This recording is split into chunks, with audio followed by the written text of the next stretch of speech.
Noah Hayes thought stopping for gas at midnight would be the simplest part of his drive home. He was wrong. Within minutes, he'd be facing armed robbers, discovering an FBI undercover operation, and making a split-second decision that would change everything. This is the story of a single father who stepped into the crossfire, only to find out the real danger was just beginning. Stay with me until the end and comment what city you're watching from so I can see how far this story travels. The rain hammered down like bullets against the roof of Noah Hayes' pickup truck, each drop exploding on impact with a fury that matched the storm churning in his chest. It was 11:47 p.m. on a Tuesday in late October, and the Georgia highway stretched before him like a black river, slick and treacherous under the sweep of his headlights. He'd been driving for 3 hours straight, his daughter Maddie asleep in the back seat, her small chest rising and falling beneath her favorite purple blanket, the one with the cartoon rabbits that she'd had since she was 3. Noah's hands gripped the steering wheel with the kind of tension that comes from exhaustion, layered over hypervigilance, a combination he'd never quite shaken since Afghanistan. His knuckles were white, the tendons standing out like cables under his skin. He was 36 years old, but some days he felt twice that, the kind of tired that sleep couldn't fix, the kind that lived in your bones. The fuel gauge blinked its orange warning for the third time, pulling him from his thoughts.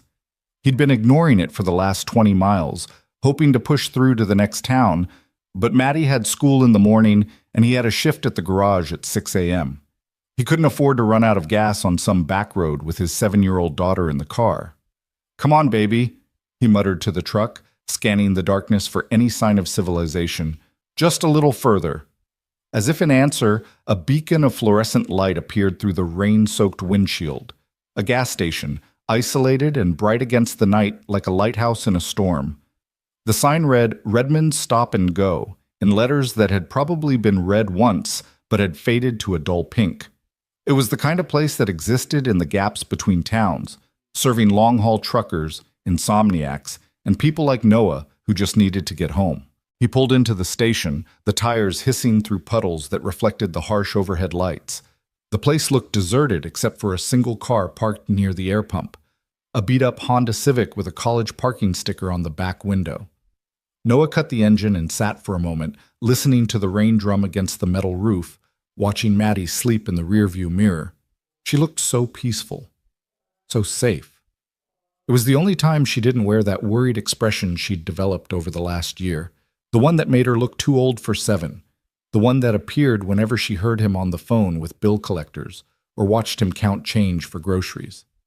The expression that told him she understood more than any child should have to.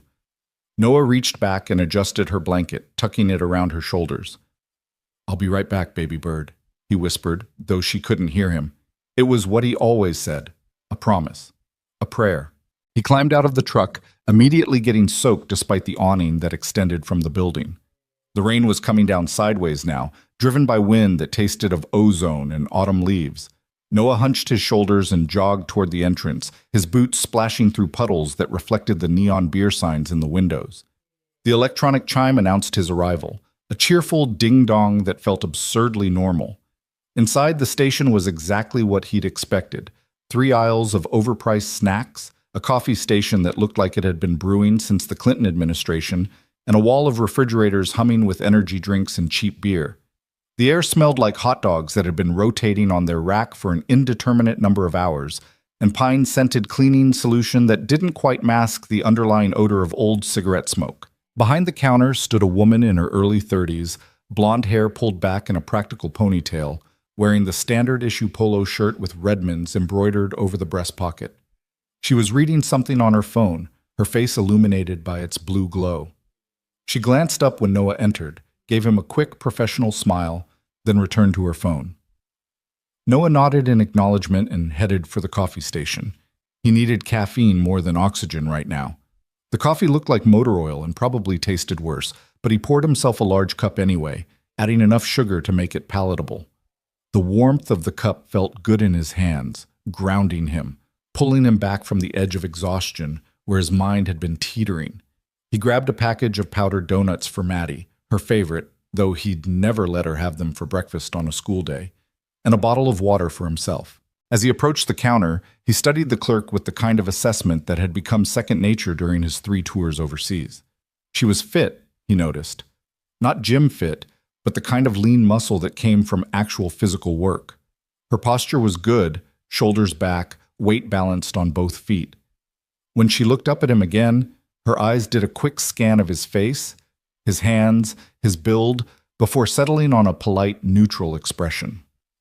"Just these and 40 on pump 3, Noah said, setting the items on the counter and pulling out his wallet. "Long night?" the clerk asked, ringing up his purchases. Her voice was pleasant, professional, with just a hint of southern drought that suggested she was local. "Long drive," Noah replied. He swiped his debit card, mentally calculating how much this would leave him for the rest of the week. "Heading home." "Well, drive safe out there.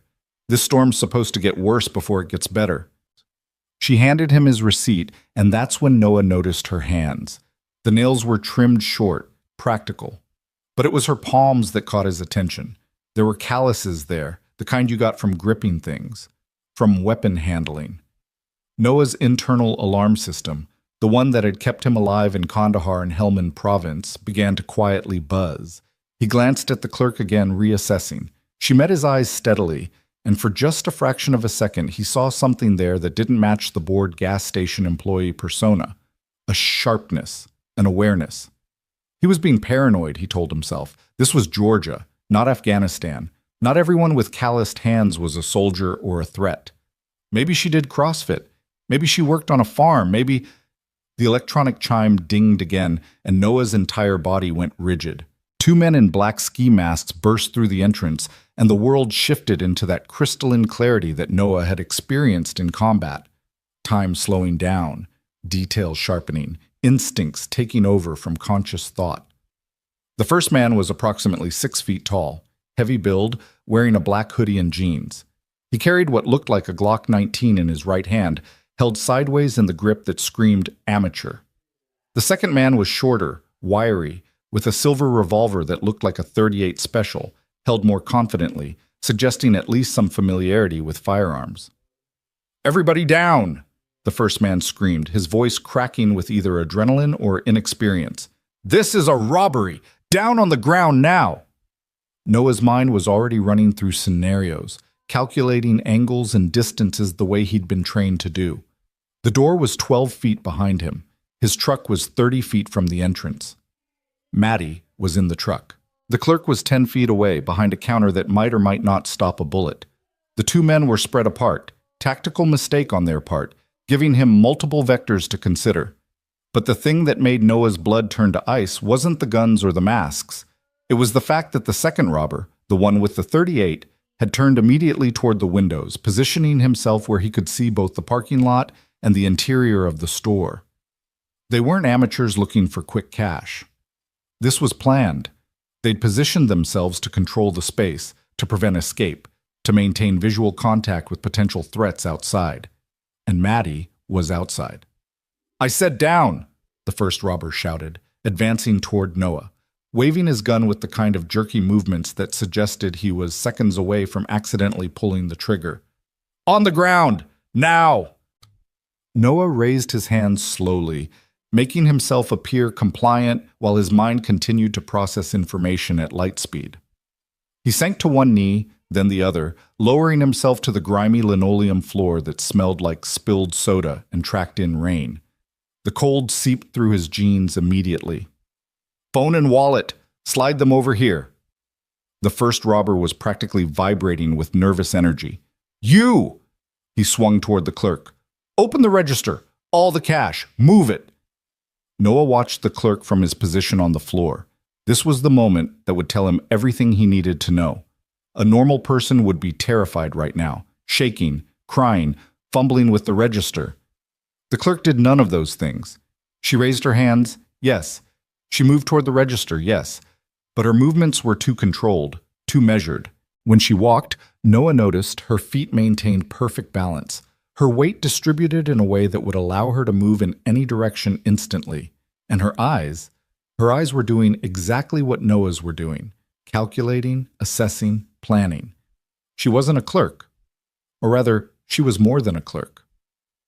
"Hurry up!" the first robber yelled, slamming his gun hand on the counter.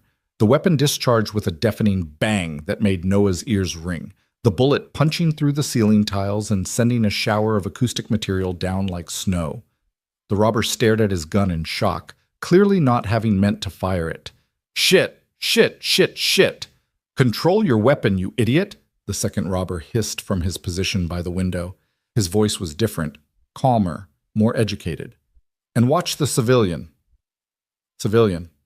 The military terminology wasn't lost on Noah. The clerk used the moment of distraction to hit the register release, the drawer popping open with a mechanical ding that sounded obscene in the aftermath of the gunshot. She began pulling out bills with shaking hands, and that's when Noah knew for certain she was faking. Her hands were shaking exactly enough to sell the frightened employee routine, but not so much that she couldn't grab a weapon if she needed to. Noah's eyes flicked to the security mirror mounted in the corner. In its convex reflection, he could see the second robber more clearly. The man was checking his watch, not glancing at it, but checking it deliberately, as if he was on a timeline, as if he was expecting something. This wasn't a robbery. Or rather, it was a robbery, but it was something else too. Something bigger. Noah had walked into the middle of an operation, and Maddie was outside in the truck, vulnerable and alone. He had to act, but he had to be smart about it. The first robber approached the counter, a plastic bag in his free hand, gun still waving wildly. "Fill it up, all of it. I know there's more back there. Don't hold out on me." Noah shifted his weight slowly, preparing. The second robber was still watching the windows, his back partially to the interior. The first robber was focused entirely on the clerk and the cash. It was a window. A small one, maybe 5 seconds, but it was all Noah would get. He thought of Maddie sleeping in the truck. He thought of the promise he'd made at her mother's grave 2 years ago, the promise that he would always protect her, always keep her safe, no matter what. The clerk's eyes met his for a fraction of a second. And in that moment, Noah saw recognition. She knew he was military. She knew he was assessing the situation the same way she was, and somehow, impossibly, she gave him the tiniest shake of her head. "Don't," her eyes said. "Not yet." But Noah wasn't taking orders anymore. He'd stopped taking orders the day he'd come home to find his wife dead from an overdose, and his 3-year-old daughter crying in her crib, unchanged for hours. He made his own decisions now. The first robber reached for the bag of cash the clerk was holding out, his attention completely focused on the money. His gun hand dropped slightly, the barrel pointing at the floor for just a second. Noah exploded into motion. Years of training and combat experience took over, his body moving with a precision and speed that had been drilled into him through countless hours of practice. He surged up from the floor, closing the 10 feet to the counter in 3 explosive strides, his boots finding purchase on the wet linoleum despite the risk of slipping. The first robber's eyes went wide behind his mask as he registered the movement, but he was too slow, too inexperienced. Noah's right hand shot out and grabbed the robber's gun hand at the wrist, his grip like a steel trap, controlling the weapon and directing it away from any potential targets. Simultaneously, his left hand came up in a palm strike that caught the robber square in the center of his masked face, snapping his head back with a sickening crack that might have been the mask's plastic framework breaking or might have been the man's nose. Noah didn't care which. The robber went down hard, his legs tangling with each other as he tried to process what had just happened.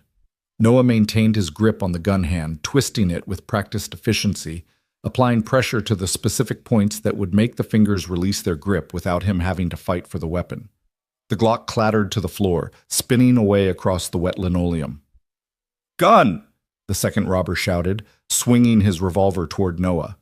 But the clerk was already moving. With a speed and fluidity that confirmed every suspicion Noah had harbored, she ducked below the counter and came up with a Glock 22 in her hands. Not from the cash register, but from a hidden holster that must have been mounted underneath the counter. Her stance was perfect, her grip textbook, and the small gold badge that suddenly appeared clipped to her belt caught the fluorescent light.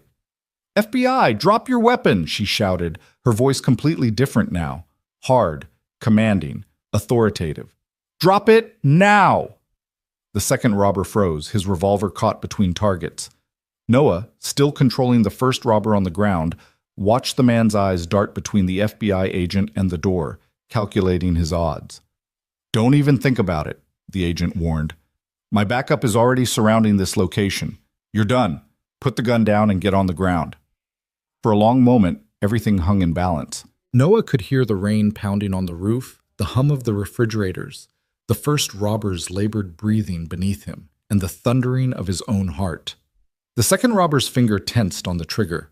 Noah shifted his weight, preparing to throw himself to the side, to give the agent a clear shot, but before he could move, the sound of screeching tires cut through the tension. Through the window, Noah saw a black van whip into the parking lot, hydroplaning slightly on the wet pavement. The second robber's eyes lit up. Now, he shouted. And then several things happened at once. The second robber fired, not at Noah or the agent, but at the window, the glass exploding outward in a crystalline spray. He dove through the opening, rolling as he hit the wet pavement outside. The agent fired back, two controlled shots that punched through the space where the robber had been a second before, embedding themselves in the wall. The first robber, still on the ground beneath Noah, started thrashing wildly, trying to break free. And through it all, Noah's mind was screaming one word over and over, Maddie. He released the first robber, scrambled for the dropped Glock, and sprinted for the door. Behind him, he heard the agent shouting into a radio, Suspect fleeing eastbound. Van in the lot. Move in. Move in. But he didn't stop.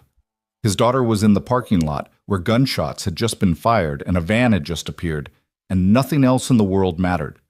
Noah burst through the door into the rain, the Glock held low and ready, his eyes scanning for threats. The second robber was climbing into the sliding door of the van, which was already accelerating.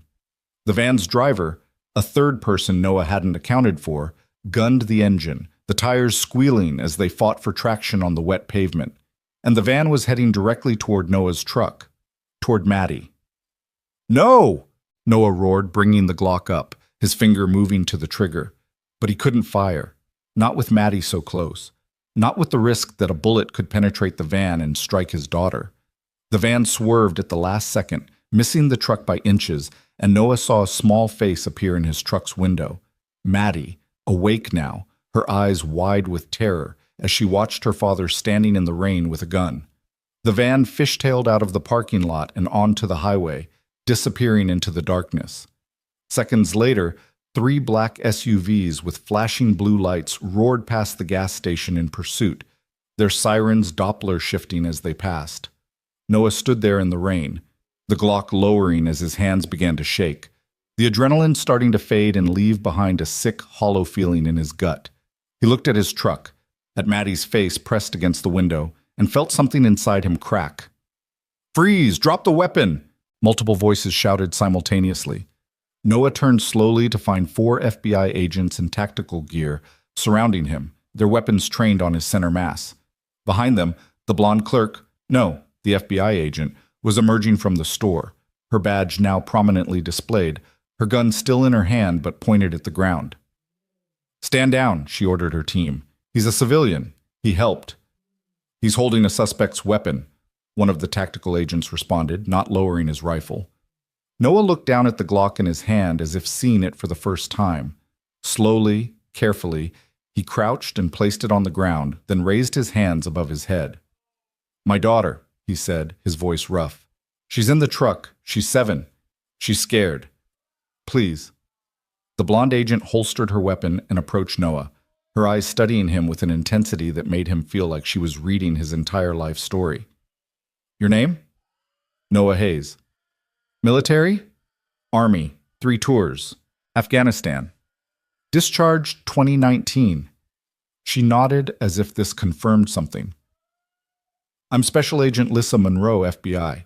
You just interfered with an 18-month federal investigation, Mr. Hayes, but you also probably saved my life and kept one of our suspects from getting away, so I'm not sure whether to arrest you or thank you.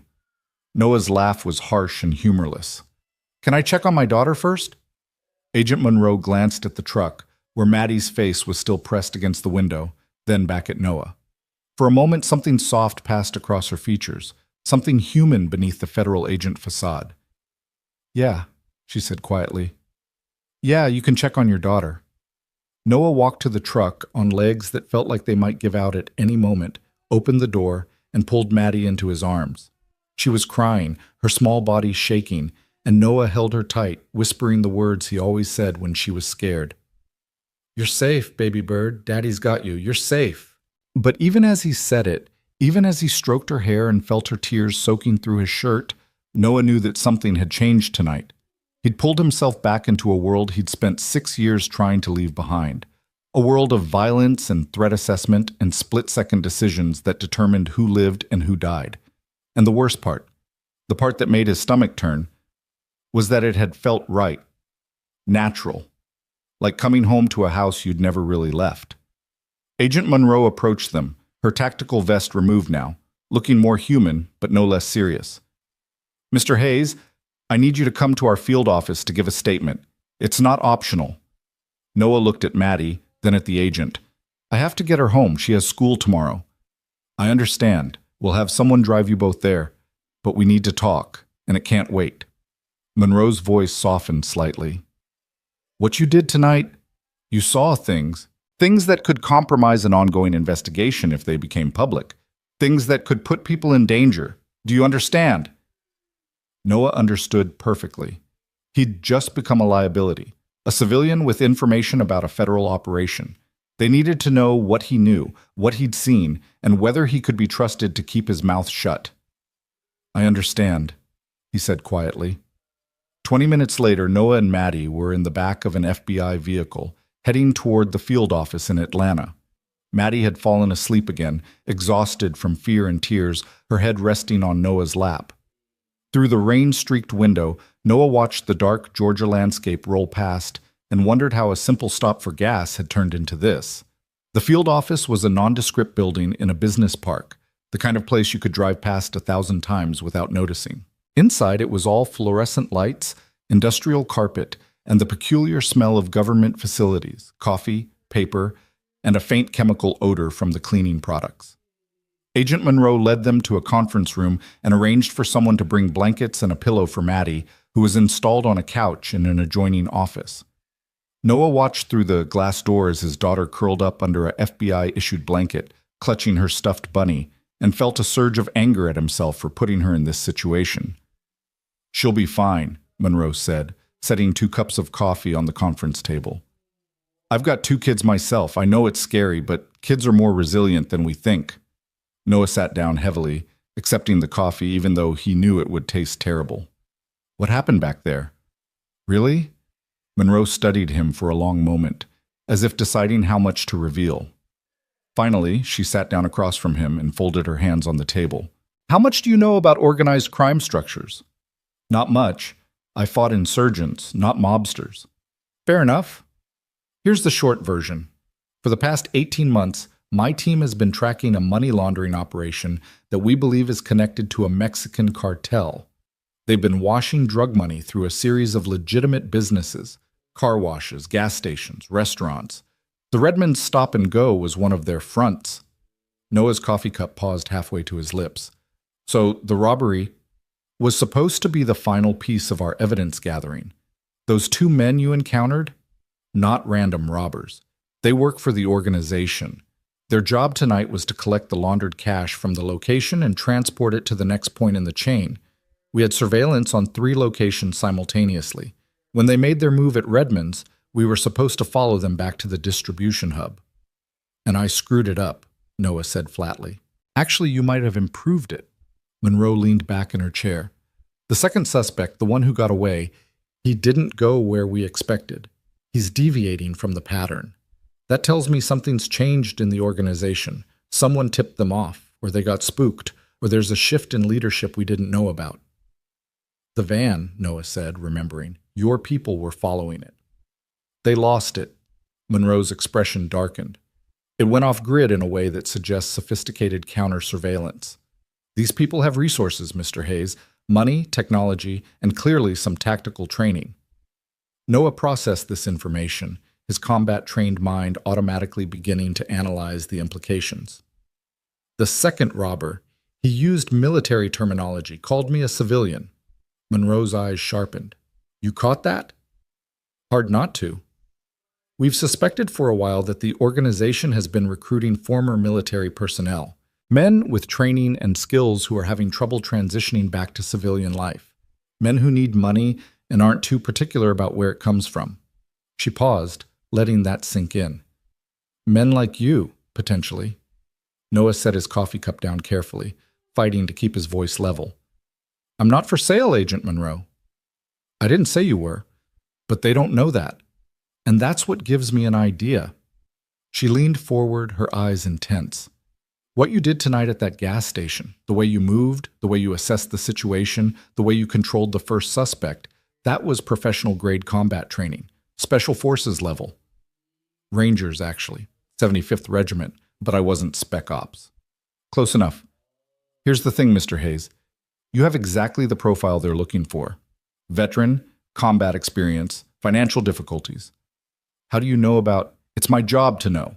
You're 3 months behind on rent, you've got medical debt from your wife's final hospitalization, and you're working 2 jobs to make ends meet. You're not doing anything illegal, but you're struggling. The kind of struggling that makes people vulnerable to recruitment.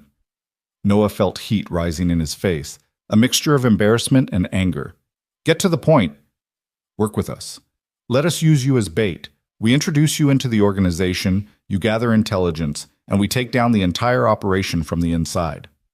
The words hung in the air between them, and Noah felt a laugh building in his chest, a dark, bitter thing that had nothing to do with humor.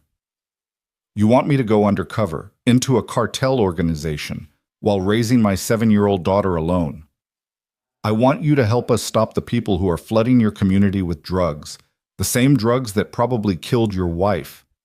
Monroe's voice was quiet but hard.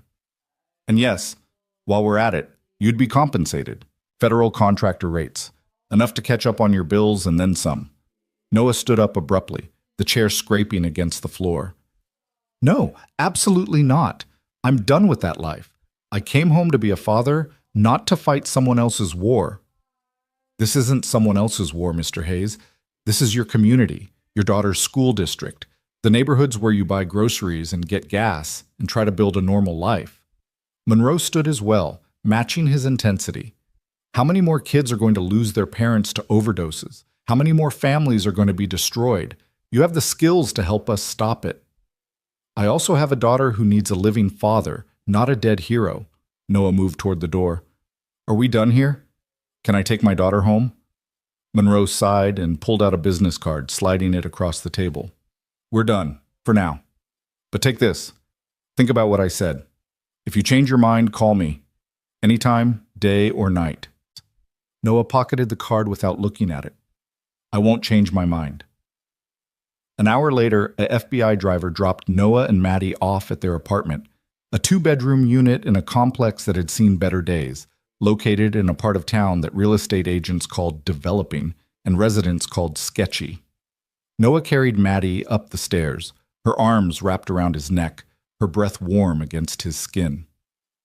Their apartment was exactly as they'd left it, clean but threadbare, furnished with thrift store finds and hand-me-downs. The walls were covered with Maddie's drawings and school projects, bright splashes of color that Noah had put up to hide the places where the paint was peeling. In the kitchen, the pile of unpaid bills still sat on the counter where he'd left them. Electric, water, rent, medical debt, student loans from the degree he'd never finished.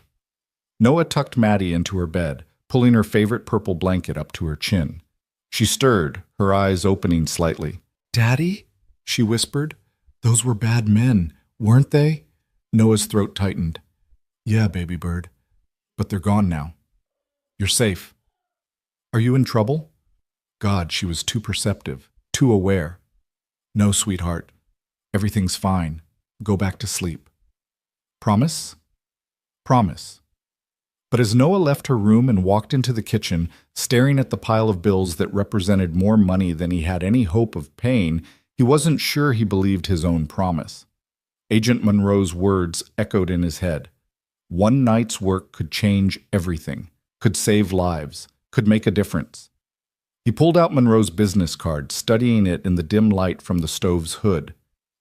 Special Agent Lissa Monroe, Federal Bureau of Investigation. Below that, a phone number and an email address. Noah thought about his wife, Sarah, beautiful and bright, and destroyed by the very drugs that Monroe was trying to stop. He thought about the day he'd found her, blue-lipped and cold on their bathroom floor, while their baby daughter cried in her crib down the hall. He thought about the promise he'd made at her grave, that he would never let that world touch Maddie, that he would keep her safe no matter what. But how could he keep her safe if he couldn't even keep a roof over her head? Noah crumpled the business card and threw it in the trash. Then, after a moment, he pulled it back out, smoothed it flat, and tucked it into his wallet, just in case. Outside, the storm was beginning to clear, the rain tapering off to a gentle patter.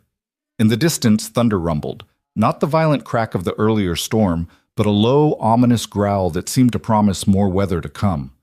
Noah stood at the kitchen window, looking out over the parking lot of his apartment complex, and wondered if he'd really left the war behind or if he'd just been waiting for it to find him again. Somewhere across the city, Agent Lissa Monroe was probably filing reports, debriefing her team, analyzing what had gone wrong and what had gone right during the night's operation. The second suspect was still in the wind. The van had disappeared. The cartel's money laundering operation was still functioning, and a single father with combat training had just walked into the middle of it all. Noah thought about the way it had felt to move again with purpose, to make split-second tactical decisions, to be part of something bigger than himself. He thought about how wrong it was that a part of him had actually enjoyed those few seconds of action. He also thought about the number in his bank account, $127.43, and the bills on the counter that totaled thousands. He thought about Maddie's school fees and her upcoming birthday and the dentist appointment he'd been putting off because he couldn't afford the copay. The business card seemed to burn in his wallet like a live coal. Just one job, he thought, just enough to get caught up. Then I'm out for good. But Noah had been in enough combat to know that nothing was ever just one job. Every mission led to another mission. Every operation opened doors that were hard to close. Once you stepped back into that world, it had a way of claiming you. Still, as he looked at his daughter's door and thought about all the things he wanted to give her, safety, security, opportunities, a future, he couldn't help but wonder if maybe Monroe was right.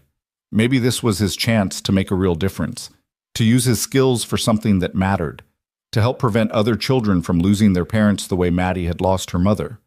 Or maybe he was just trying to justify doing something reckless because he missed the adrenaline and the purpose and the clear, simple morality of combat, where you knew who the enemy was and what you had to do.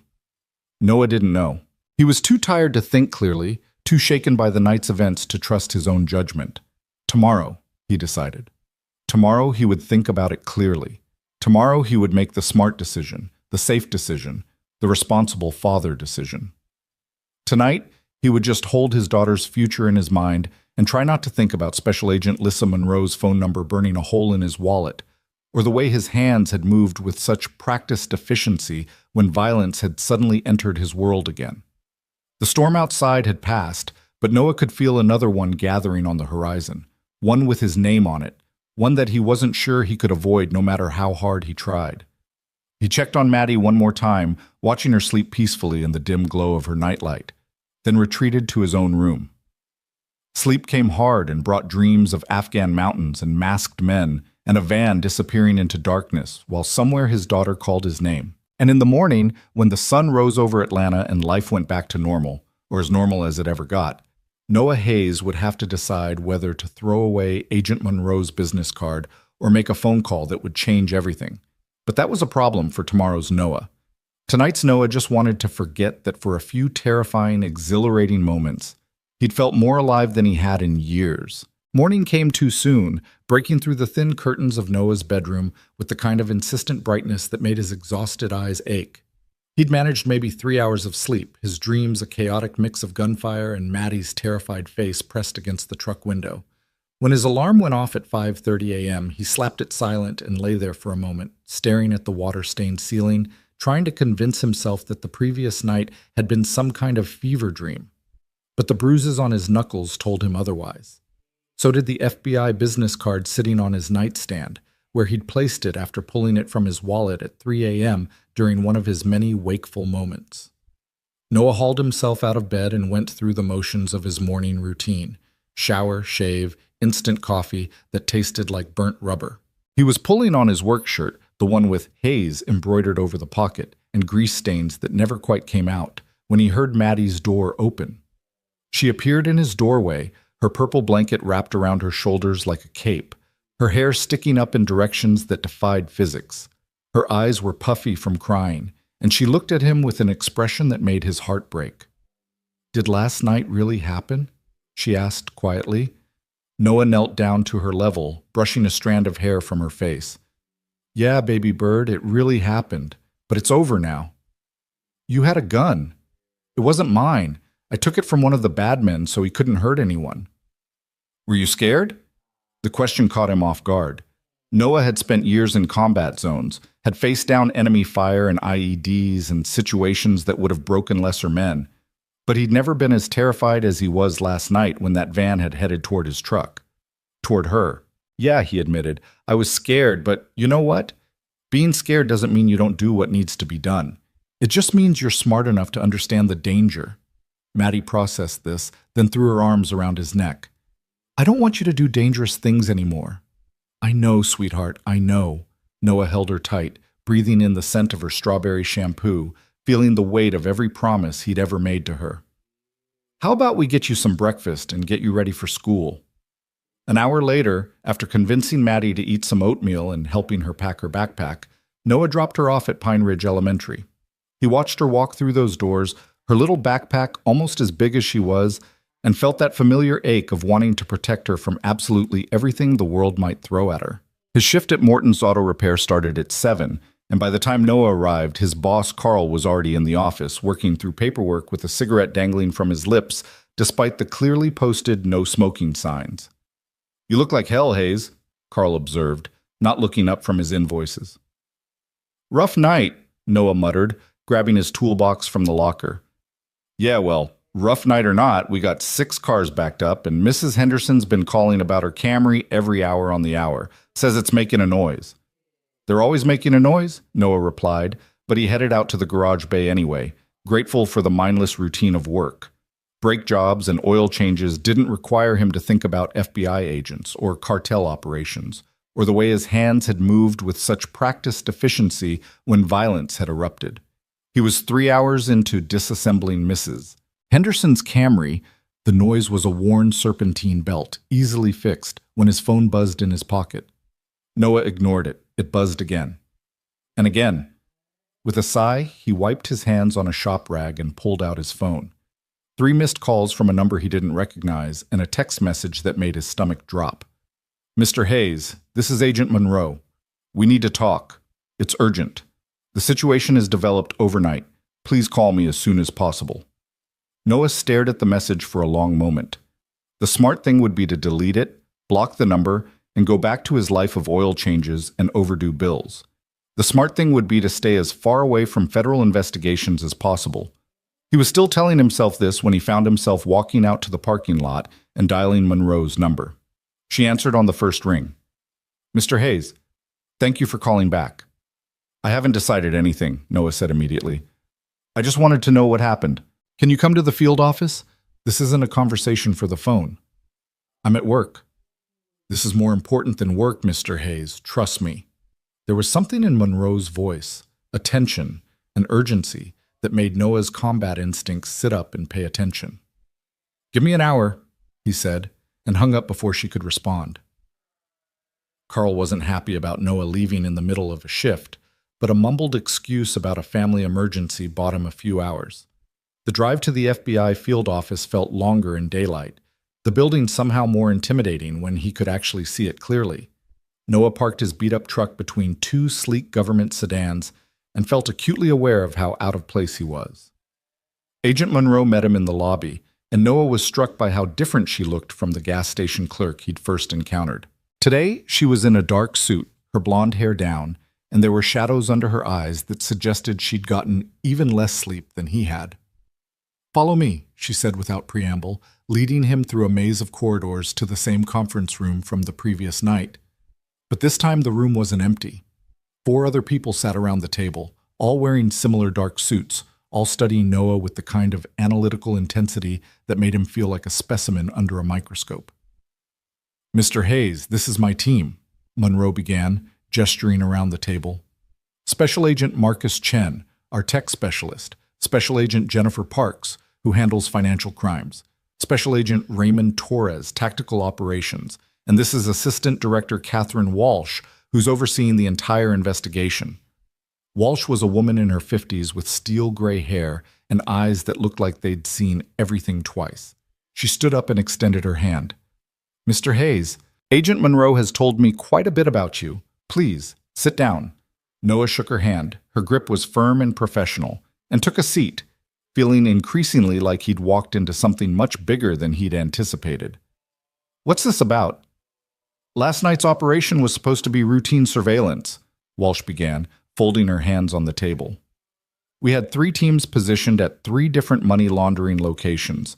When the collection crew showed up, we were going to follow them back to their distribution hub.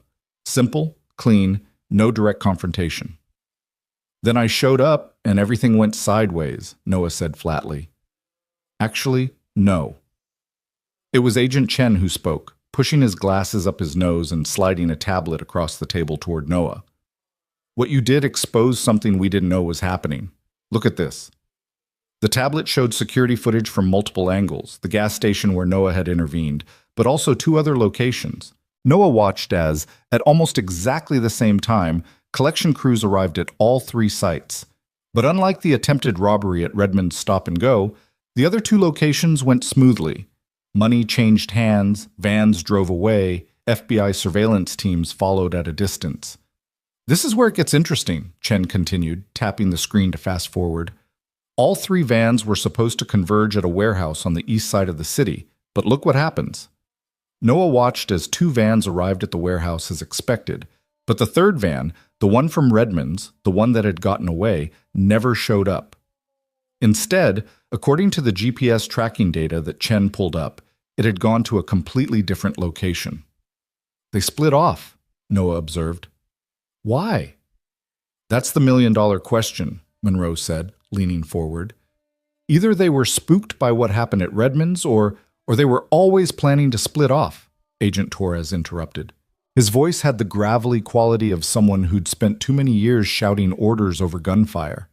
Someone's running a side operation, skimming from the main cartel. Which means we have a splinter faction, Walsh said. An internal conflict within a criminal organization is an opportunity, Noah finished. He'd seen it in Afghanistan. Insurgent groups fracturing, fighting among themselves, creating openings for intelligence operations. You want to exploit the split. Walsh smiled, but it didn't reach her eyes. You're as smart as Agent Monroe said you were. Yes, Mr. Hayes, we want to exploit it. But to do that, we need someone on the inside, someone they'll trust, someone with exactly your background and profile. Noah stood up abruptly, the chair scraping against the floor. I told Agent Monroe last night, I'm not interested. I have a daughter to raise. And we have a situation that's escalating rapidly, Walsh replied, her voice hardening. Mr. Hayes, let me be blunt. That van that drove past your truck last night? The one that came within inches of your daughter? We found it this morning, burned out in an industrial park. The 2 men who were in it were executed, single gunshot to the back of the head, professional style. Noah felt his blood run cold. What are you saying? I'm saying the organization doesn't tolerate failure. I'm saying they're cleaning house. And I'm saying that sooner or later, they're going to wonder who interfered with their collection at Redmond's Stop and Go. They're going to see the security footage. We can't control every camera in that area. They're going to see a tall white male, military-bearing, combat training, taking down one of their crew. They're going to come looking for you, Agent Parks added quietly. Not today, maybe not this week, but eventually. Noah's mind was racing, calculating angles and possibilities. So what you're really saying is, I don't have a choice. Either I work with you, or I'm a target anyway. We can offer you protection, Monroe said. Witness protection, relocation, new identities for both you and your daughter. But that means giving up everything, your home, your job, your entire life. Starting over in some town where nobody knows you. Or, Walsh continued, you help us close this case quickly. You go in, you gather intelligence, we bring down the entire organization. 2 weeks, maybe 3 at most. Then you and your daughter can go back to your normal lives, but with enough federal contractor money to actually build a future. College fund, savings, security. Noah walked to the window, looking out over the Atlanta skyline. Somewhere out there, Maddie was sitting in her second-grade classroom, probably worrying about him, probably replaying the events of last night in her 7-year-old mind. He'd promised to keep her safe. But what did safety even mean anymore? What exactly would I have to do? He heard himself ask. The next 2 hours were a crash course in undercover operations. Agent Chen showed him the intelligence they'd gathered over 18 months. Organizational charts, financial records, surveillance photos. The cartel's money laundering network was extensive, reaching throughout Atlanta and into 3 neighboring states. But the key operation, the hub that controlled everything, was a luxury car garage on the north side of the city. It's called Elite European Motors, Monroe explained, pulling up photos on the conference room screen. On the surface, it's a legitimate business catering to wealthy clients. They repair and customize high-end vehicles, Porsches, BMWs, Mercedes, but it's also a front. They use the business to wash drug money, inflate invoices, create paper trails for illegal income. And you think they're recruiting former military? Noah asked, studying the photos. The garage looked upscale, professional, not at all like what he'd imagined a cartel front would look like. We know they are, Torres said. We've identified at least 3 employees with military backgrounds. The owner, a man named Vincent Kozlov, specifically targets veterans. He offers good pay, asks few questions, and provides opportunities for people who are struggling to transition back to civilian life. People like me, Noah said quietly. Exactly like you. Single father, combat veteran, financial problems, working below his skill level. Monroe met his eyes. You're the perfect candidate, Mr. Hayes, and that's what makes you valuable to us. How would I even get in? I can't just walk up and ask for a job working for a cartel. You don't have to, Agent Park said, opening a folder and sliding it across the table. We've already laid the groundwork. 3 days ago, we placed an anonymous tip with one of Kozlov's recruiters. Information about a veteran working at Morton's Auto Repair who has the skills they're looking for and the financial desperation that makes him vulnerable. They've been watching you, Mr. Hayes. They just don't know it yet. Noah felt a chill run down his spine. You set me up. Before I even walked into that gas station, you were setting me up. We were creating an opportunity, Walsh corrected. What happened at Redmond's was unexpected, but it actually strengthens your profile. You demonstrated combat skills, tactical thinking, and a willingness to act under pressure. You're exactly what they're looking for. And what happens when they find out I'm FBI? They won't. As far as anyone outside this room is concerned, you're just Noah Hayes, struggling veteran, single dad, in over his head financially. We've created a cover identity that's 90% truth, the best kind. The only lie is what happens next. Monroe pulled out a phone, setting it on the table. This is your lifeline. It looks like a regular smartphone, but it has encrypted communication capabilities.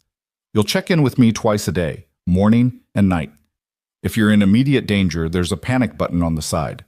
Press it 3 times fast, and we'll have tactical teams on your location within minutes. What about Maddie? She stays in her regular routine, Walsh said. School, home, normal life. We'll have surveillance on your apartment 24/7, but it'll be discreet. She won't know. And if something goes wrong, if they figure out what I'm doing? Nobody answered immediately, and that silence told Noah everything he needed to know. If his cover was blown, he was on his own until the cavalry arrived. And in the world of organized crime, a lot could happen in the minutes it took for FBI tactical teams to respond.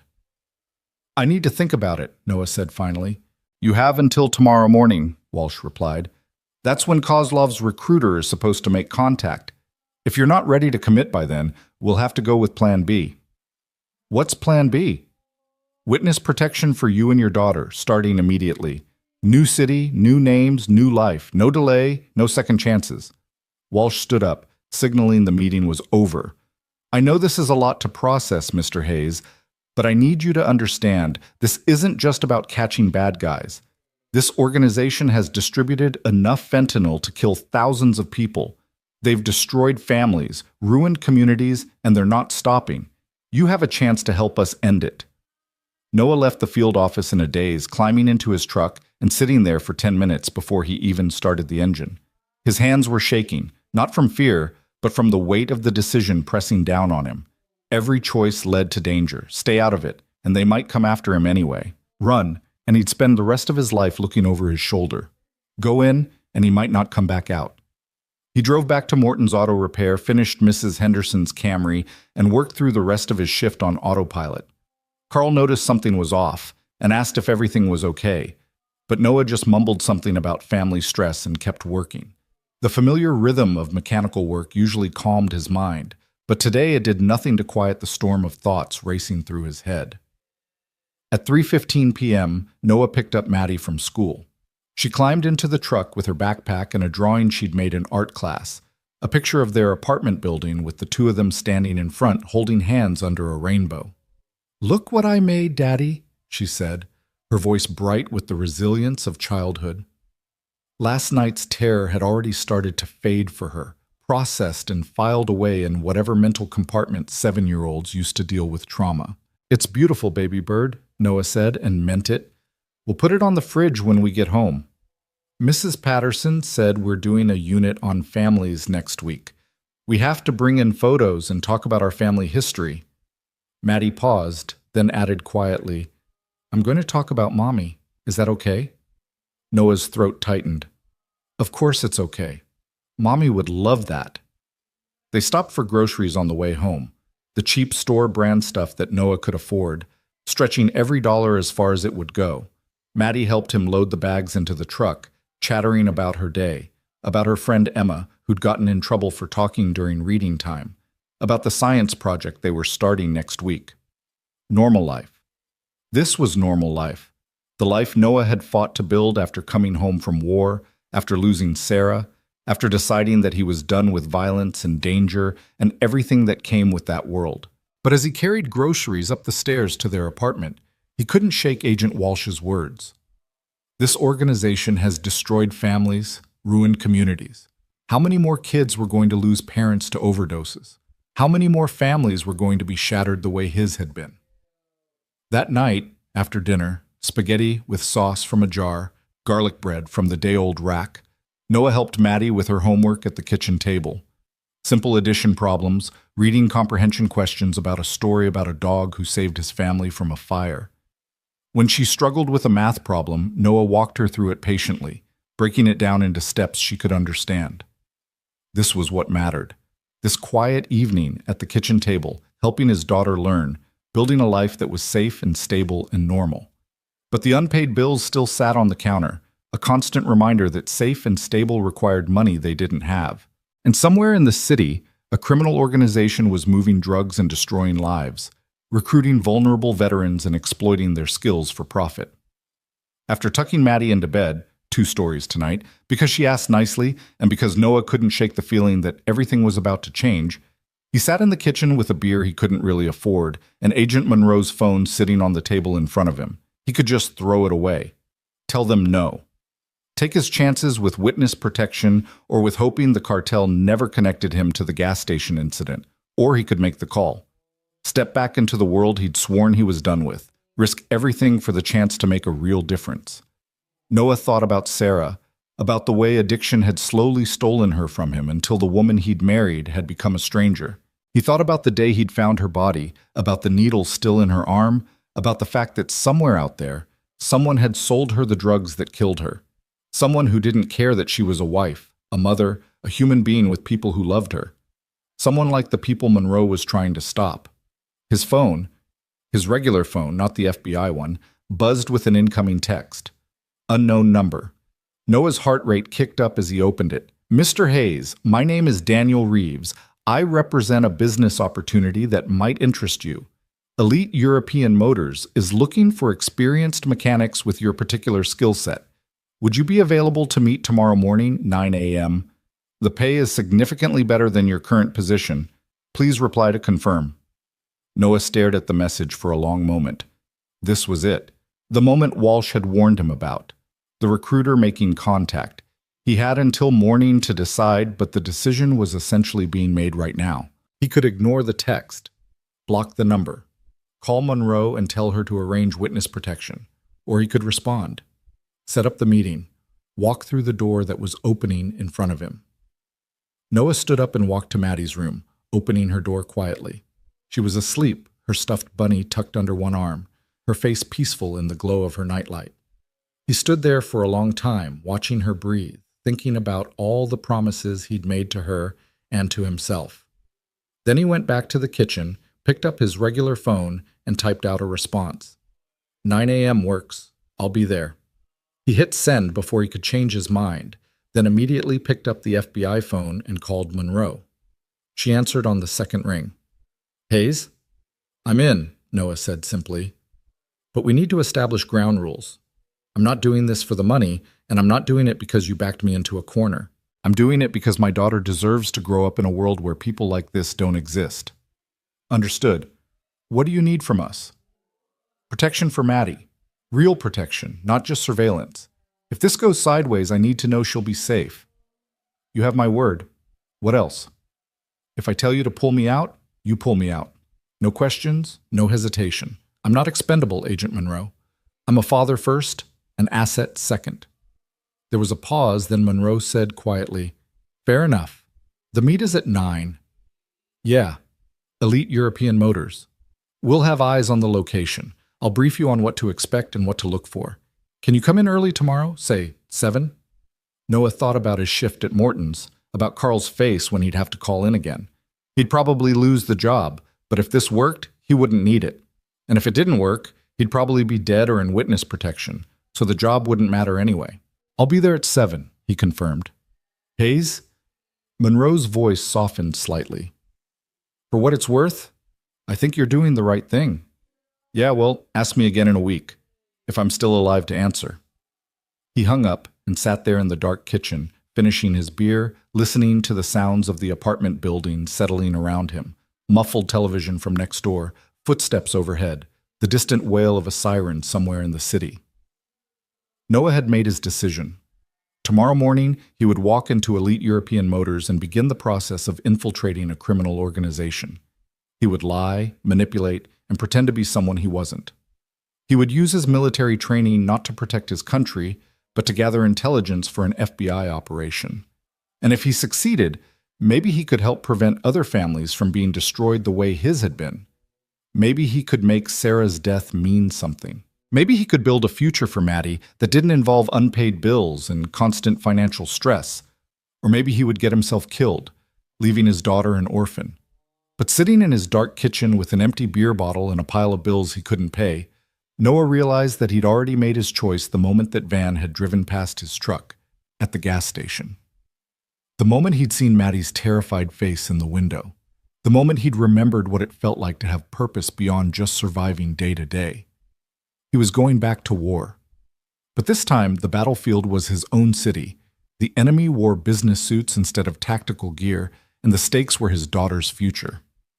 Noah cleaned up the kitchen, checked the locks on the door twice, a habit from his combat days that he'd never quite broken, and went to bed. Sleep came easier than he'd expected, probably because his body was too exhausted to care what his mind was worried about. And in the morning, when the alarm went off at 5:30 a.m., Noah Hayes got up and began preparing for the most dangerous mission of his life. Not in some foreign country, but in his own backyard, fighting an enemy that destroyed lives with products instead of bullets. He showered, dressed in his best jeans and a clean button-down shirt, and stood in front of the bathroom mirror practicing the persona he would need to project, desperate but competent, skilled but morally flexible, in need of money, and not too particular about where it came from. A man exactly like the one he could have become if he'd made different choices after coming home from Afghanistan. The thought was sobering. The line between who he was and who he was pretending to be wasn't as thick as he'd like to believe. Given enough pressure, enough desperation, enough erosion of hope, any man could become someone he didn't recognize. Noah kissed Maddie goodbye while she was still sleeping, leaving a note on her pillow that he'd pick her up from school like always, and headed out into the early morning darkness. The FBI field office was mostly empty at this hour, but Monroe was there, along with Agent Chen, both of them looking like they'd been up all night. Okay, Hayes, Monroe said, setting a cup of coffee in front of him that actually smelled decent. Let's make sure you're ready for this. The briefing took 90 minutes, and by the end of it, Noah's head was swimming with details, cover story elements, and operational protocols that would have made his Army training seem simple by comparison. Agent Chen had walked him through the encrypted phone's features 3 times, making him practice the panic button sequence until he could do it without thinking. Monroe had drilled him on the cover story until Noah could recite his fabricated financial troubles and moral flexibility without hesitation. "Remember," Monroe said, leaning against the conference table with her arms crossed, "Vincent Kozlov is smart. He's been running this operation for 5 years without getting caught because he's careful and he's paranoid. He'll test you, push you, look for any sign that you're not who you claim to be." "What kind of tests?" Noah asked, draining the last of his coffee. "Could be anything. Background check, social media deep dive, showing up at your apartment unannounced. He might even stage something to see how you react under pressure." Monroe pulled up a photo on the tablet, sliding it across to Noah. "This is Kozlov." The man in the photo was in his late 40s, with silver hair styled impeccably, wearing an expensive suit that probably cost more than Noah made in 3 months. He had the kind of face that could have belonged to a corporate executive or a college professor. Intelligent, refined, utterly unremarkable. Except for his eyes. Even in a photograph, there was something cold in those eyes, something that calculated value and threat with equal precision. Russian mob? Noah guessed. His father was, back in Moscow. Vincent came to the U.S. when he was 12, got educated at Georgia Tech, started the car garage as a legitimate business. But the family connections were always there, and when the cartels needed someone to wash their money through the Southeast, Kozlov was perfect. American citizen, clean record, respectable businessman. Agent Chen pulled up more files. He's recruited 7 veterans that we know of over the past 2 years. 4 are still working for him. The other 3 are dead. Noah's head snapped up. Dead how? 2 overdoses, 1 car accident, all ruled accidental or natural causes, but the timing was suspicious. Each one had been with the organization for 6 to 8 months, right around the time they'd have accumulated enough knowledge to be dangerous if they decided to talk. So he cycles through employees, uses them up, and throws them away. Noah felt a familiar anger building in his chest, the same rage he'd felt when he learned about contractors overseas who'd exploited local populations for profit. "Which is why we need to move fast," Monroe said. "Get in, gather evidence, get out. 2 weeks maximum. We're not trying to build a RICO case here. We just need enough to justify raids on all their operations simultaneously. Financial records, shipment schedules, connections to the cartel. Kozlov keeps most of the sensitive information on a computer in his office. If you can get access to that, we can shut this whole thing down. And if I can't get access? If they keep me doing grunt work in the garage? Then you document everything you can and we find another way. But Hayes," Monroe's expression grew serious. "Do not try to be a hero. Do not take unnecessary risks. You're an intelligence asset, not an action hero. Observe, record, report. That's it." Noah nodded, but part of him wondered if it would really be that simple. Combat had taught him that plans rarely survived contact with the enemy, and something told him this operation would be no different. At 8:45 a.m., Noah pulled his truck into the parking lot of Elite European Motors. The facility was impressive, a modern building with floor-to-ceiling windows showcasing at least a dozen high-end vehicles in various states of repair or customization. A Porsche 911 sat on a lift, its engine exposed like a mechanical heart.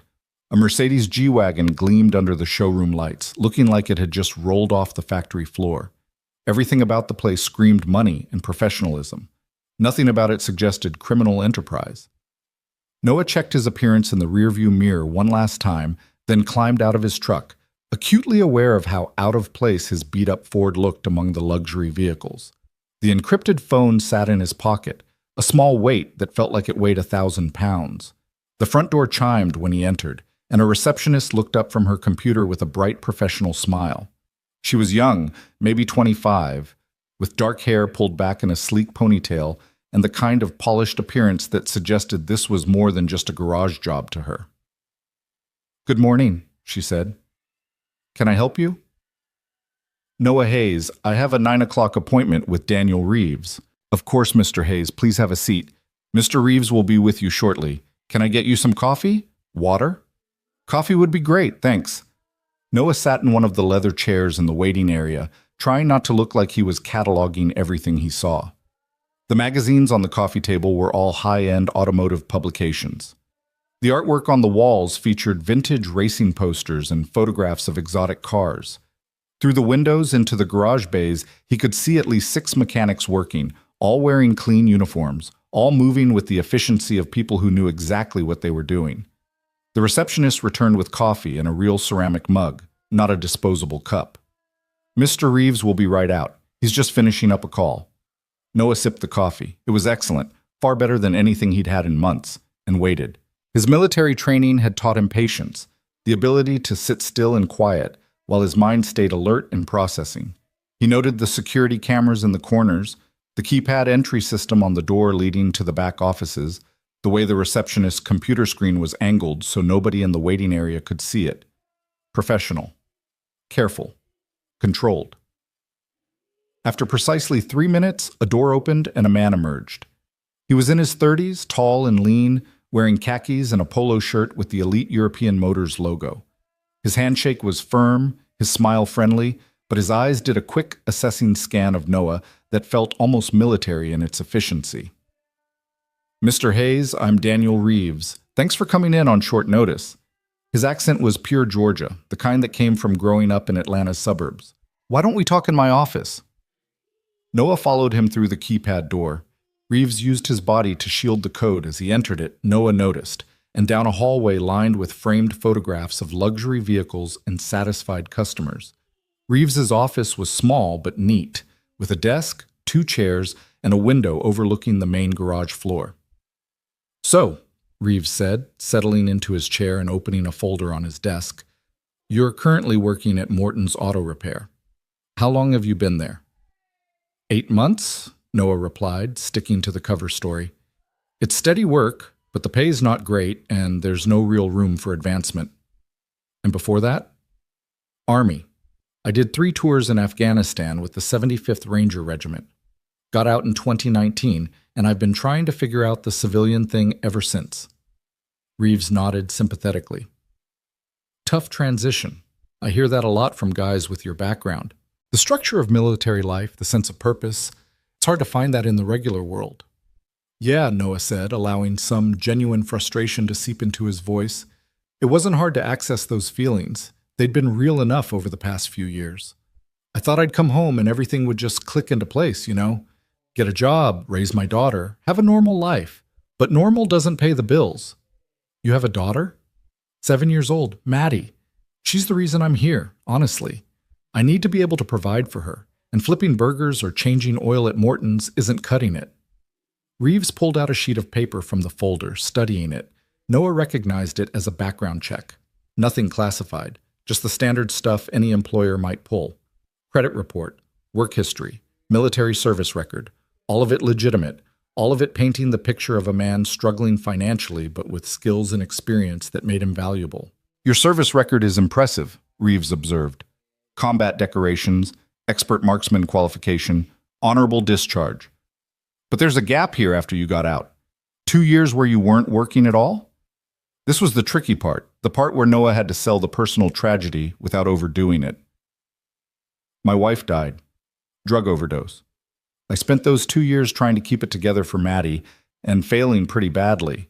By the time I got my head straight, I was broke and behind on everything." "I'm sorry for your loss," Reeves said, and he actually sounded like he meant it. "That must have been incredibly difficult." "It was. It is." Noah met Reeves' eyes directly. "Look, I'm not going to pretend I'm some kind of saint. I need money, I need it badly, and I'm willing to work hard for it. If Elite European Motors can offer me more than Morton's, I'm interested. If the work comes with some moral ambiguity, I can live with that." There it was. The opening, the signal that Noah was willing to compromise his ethics for financial security. It felt dirty saying it, even as an act, but Monroe had been clear that Kozlov's organization didn't recruit Boy Scouts. Reeves leaned back in his chair, studying Noah with renewed interest. "What makes you think there's any moral ambiguity involved? We repair luxury cars. It's legitimate work." "Come on," Noah said, allowing a slight smile. "You don't text a guy at 9 at night offering significantly better pay without reason. And you don't specifically target veterans with financial problems because you just really love our service to the country. Whatever this is, it's more than oil changes and brake jobs. For a long moment, Reeves said nothing. Then he closed the folder and stood up. Wait here. I need to talk to my boss. He left Noah alone in the office, and Noah used the opportunity to glance around without appearing too obvious about it. The window overlooked the garage floor, where he could now see that several of the vehicles being worked on had out-of-state plates. One bay had a BMW with its interior completely torn out, the seats and door panels stacked against the wall. Another had a Range Rover with its gas tank removed, sitting on a rolling cart. Hiding places. They were modifying vehicles to create hidden compartments for transporting drugs or money. Noah had seen similar setups in Afghanistan, where insurgents would modify vehicles to smuggle weapons and explosives. The door opened and Reeves returned, but he wasn't alone. The man who followed him into the office was Vincent Kozlov, looking exactly like his photograph, but somehow more imposing in person. He wore a charcoal suit that probably cost 5 figures, and he moved with the confidence of someone who owned every room he entered. "Mr. Hayes," Kozlov said, his accent carrying just a hint of his Russian origins. "Daniel tells me you are interested in working for us. I wanted to meet you personally before we proceed." Noah stood and shook Kozlov's hand, noting the firm grip and the way Kozlov's eyes studied him with an intensity that felt like being X-rayed. "I appreciate the opportunity, Mr. Kozlov. Please sit. Let's talk frankly, shall we?" Kozlov took Reeves's chair while Reeves stood by the door, arms crossed. "You're a ranger. You've seen combat. You understand operational security and the importance of discretion. These are valuable qualities in an employee." "They are," Noah agreed carefully. "You also understand that in certain situations, traditional morality becomes complicated.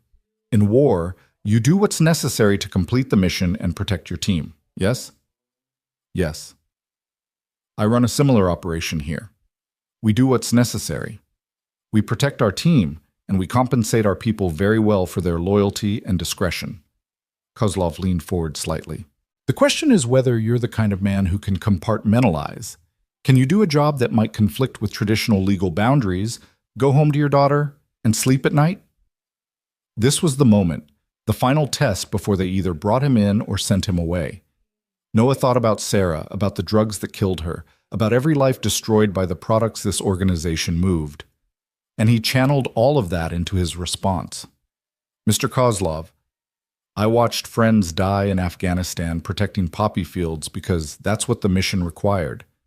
I've done things I'm not proud of because my commanding officer told me it was necessary for the greater good. I came home to find my wife dead from drugs I couldn't afford to help her beat, and now I'm raising a little girl on wages that won't even cover rent." Noah's voice was hard now, controlled anger giving his words weight. "Can I compartmentalize? I've been compartmentalizing my whole adult life. The only question is whether you're offering me enough money to make it worth my while." Kozlov studied him for another long moment, then smiled. It didn't reach his eyes. "I like you, Mr. Hayes. You're honest about your motivations. Too many people try to pretend they're something they're not." He stood up, buttoning his suit jacket. "We'll start you at $75,000 annually, plus performance bonuses, health insurance, dental, and a benefits package that I think you'll find very attractive. You'll work in our modification department initially, helping with vehicle customization. The hours can be irregular, but the work is straightforward." $75,000. It was more money than Noah had made in the past 3 years combined. For a moment, he understood exactly why veterans got pulled into this. When you were drowning in debt and someone threw you a rope, you didn't ask too many questions about where it came from. "When do I start?" Noah asked. "Tomorrow, 8 a.m. Daniel will handle your onboarding paperwork." Kozlov moved toward the door, then paused. "One more thing, Mr. Hayes. We're very careful about who we bring into our organization. In the next few days, you may notice some of my people, let's say, verifying your story. Don't be alarmed. It's standard procedure. As long as everything you've told us is true, you'll have nothing to worry about." After Kozlov left, Reeves spent another 30 minutes walking Noah through employment paperwork that all looked surprisingly legitimate. W-4 forms, direct deposit information, employee handbook, everything a normal job would require. The cognitive dissonance was jarring. Noah left Elite European Motors at 10:30 a.m. with a start date for the next morning and a head full of information that he needed to relay to Monroe immediately. He drove 3 blocks, pulled into a shopping center parking lot, and called her on the encrypted phone. "I'm in," he said when she answered. "First day is tomorrow at 8. "How did it go?" "Kozlov interviewed me personally. He's careful, professional, and he flat out told me they're going to verify my background. We need to make sure everything holds up." "It will. What else did you see?" Noah described the vehicle modifications he'd observed, the security protocols, the layout of the facility. Monroe listened without interrupting, and he could hear her typing notes on the other end. "Good work," she said when he finished. "That confirms what we suspected about the vehicle transport operation. Once you're inside and working, your priority is documenting everything. Take mental notes, memorize details, but don't write anything down and don't take photos unless you're absolutely certain you won't be caught." "What about Kozlov's computer? You said that's the priority." "It is, but don't push for access too soon. You need to establish trust first, become part of the operation. Give it at least a week before you even think about trying to get into his office." A week.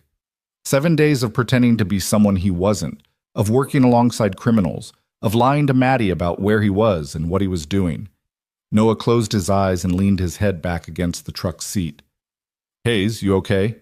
"Yeah," he said, though he wasn't sure it was true. "Yeah, I'm fine. I need to go. I have to quit my job at Morton's and pick up Maddie from school." "Remember the check-in protocol, morning and night every day. If you miss a check-in, we assume you're compromised and we come in fast." "Understood." Noah hung up and sat in his truck for a few more minutes, watching normal people go about their normal lives, grocery shopping, running errands, heading to lunch meetings. None of them knew that just a few miles away, a criminal organization was operating in plain sight, destroying lives with products hidden in luxury vehicles. The conversation with Carl at Morton's Auto Repair was brief and unpleasant. Noah gave a vague excuse about a family situation requiring him to take a better-paying job immediately, and Carl's disappointment was obvious but tempered by understanding. Good mechanics were hard to find, but men with families to support needed to do what they needed to do. When Noah picked up Maddie from school that afternoon, she bounded out of the building with her backpack bouncing and a huge smile on her face. Whatever fear she'd felt from the gas station incident had faded into the resilience of childhood, replaced by excitement about a field trip her class was planning. "Daddy, we're going to the aquarium next month. Can I get a permission slip signed? Mrs. Patterson says we're going to see sharks and jellyfish, and maybe even a whale shark, which isn't actually a shark at all, but it's called that because—" "Slow down, baby bird," Noah laughed, helping her into the truck. "Yes, I'll sign the permission slip. When do you need it?" "Next week. And it costs $20 for the trip and lunch." Her enthusiasm dimmed slightly. "Is that too much?" $20. 2 weeks ago, it would have been a stretch. Now, with the job at Elite European Motors, it was nothing. The irony wasn't lost on Noah. He could suddenly afford to give his daughter the life she deserved because he was working for the same kind of organization that had killed her mother. "It's fine, sweetheart. We'll make it work." That evening, after dinner and homework and the bedtime routine, Noah sat in his kitchen with a beer and tried to process everything that had happened. In less than 24 hours, he'd gone from working-class mechanic to federal informant embedded in a criminal organization. He'd lied to a dangerous man with cold eyes and gotten away with it. He'd crossed a line that he wasn't sure he could uncross. The encrypted phone buzzed with a message from Monroe. "First day tomorrow. Remember, observe, document, report. Don't take chances. Your daughter needs you alive." Noah typed back a simple acknowledgement, then opened his regular phone and looked at his photo gallery. Pictures of Maddie dominated the collection. First day of school, birthday parties, random moments of her laughing or playing or just being a kid. And scattered among them, older photos of Sarah from before the addiction took hold, young and beautiful and full of life, with no idea what was waiting for her in the years ahead. "I'm doing this for both of you," Noah whispered to the empty kitchen. "I'm doing this so other families don't go through what we did." He hoped it was true. He hoped he wasn't just rationalizing a bad decision, telling himself a noble story to justify walking back into danger. But either way, tomorrow morning he would show up at Elite European Motors and begin his new job as a criminal's employee. The thought should have terrified him. Instead, it felt oddly familiar, like returning to a war zone after too much time in safe areas. His body recognized the approaching danger and was preparing for it with a mixture of adrenaline and focus that he'd almost forgotten existed. Noah finished his beer, checked the locks, looked in on Maddie one last time, and tried to sleep. His dreams were fractured and anxious. Images of Kozlov's cold eyes, modified vehicles full of drugs, Maddie's face in the truck window, Sarah's lifeless body on the bathroom floor. He woke up multiple times, checking his phone for the time, counting down the hours until he had to report to his new job. At 7:45 a.m. the next morning, Noah pulled into the Elite European Motors parking lot dressed in the work clothes they'd provided. Dark blue coveralls with his name embroidered over the pocket, steel-toed boots, a company cap. He looked like a legitimate employee of a legitimate business. The perfect disguise. Daniel Reeves met him at the entrance with a tablet and a friendly smile. "Ready for your first day?" "As ready as I'll ever be." The onboarding process was thorough and professional. Reeves walked him through the facility, introducing him to other employees, most of whom gave him the kind of assessing looks that suggested they'd been through similar vetting processes. The garage was divided into several sections: the main repair bays where legitimate customer work was performed, a customization area where the modifications happened, and a lock section at the back that Reeves didn't show him. "That's storage and administrative," Reeves explained when Noah's eyes lingered on the locked doors. "You'll get access once you've been here a while, and Mr. Kozlov is satisfied with your work." Noah's supervisor was a man named Marcus Webb, a former Marine with tattoos covering both arms and a no-nonsense attitude that reminded Noah of his drill sergeants. Webb was in his early 40s, built like someone who still worked out religiously, and he made it clear from the start that he didn't tolerate laziness or stupidity. "Your job is simple," Webb explained, leading Noah to a bay where a Cadillac Escalade sat with its entire interior removed. "We modify vehicles for clients who need specialized storage capabilities. You'll help with fabrication, installation, and testing. The work needs to be invisible. Anyone looking at these vehicles shouldn't be able to tell they've been modified. That means attention to detail and quality craftsmanship." "Questions?" "What are we storing?"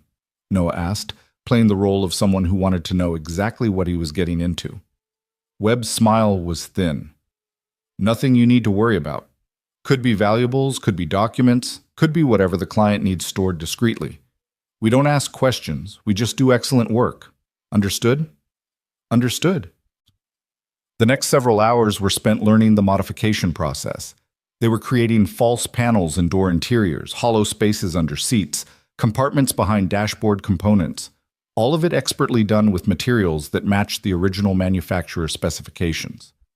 Noah worked alongside two other mechanics, both of whom were taciturn and focused on their jobs.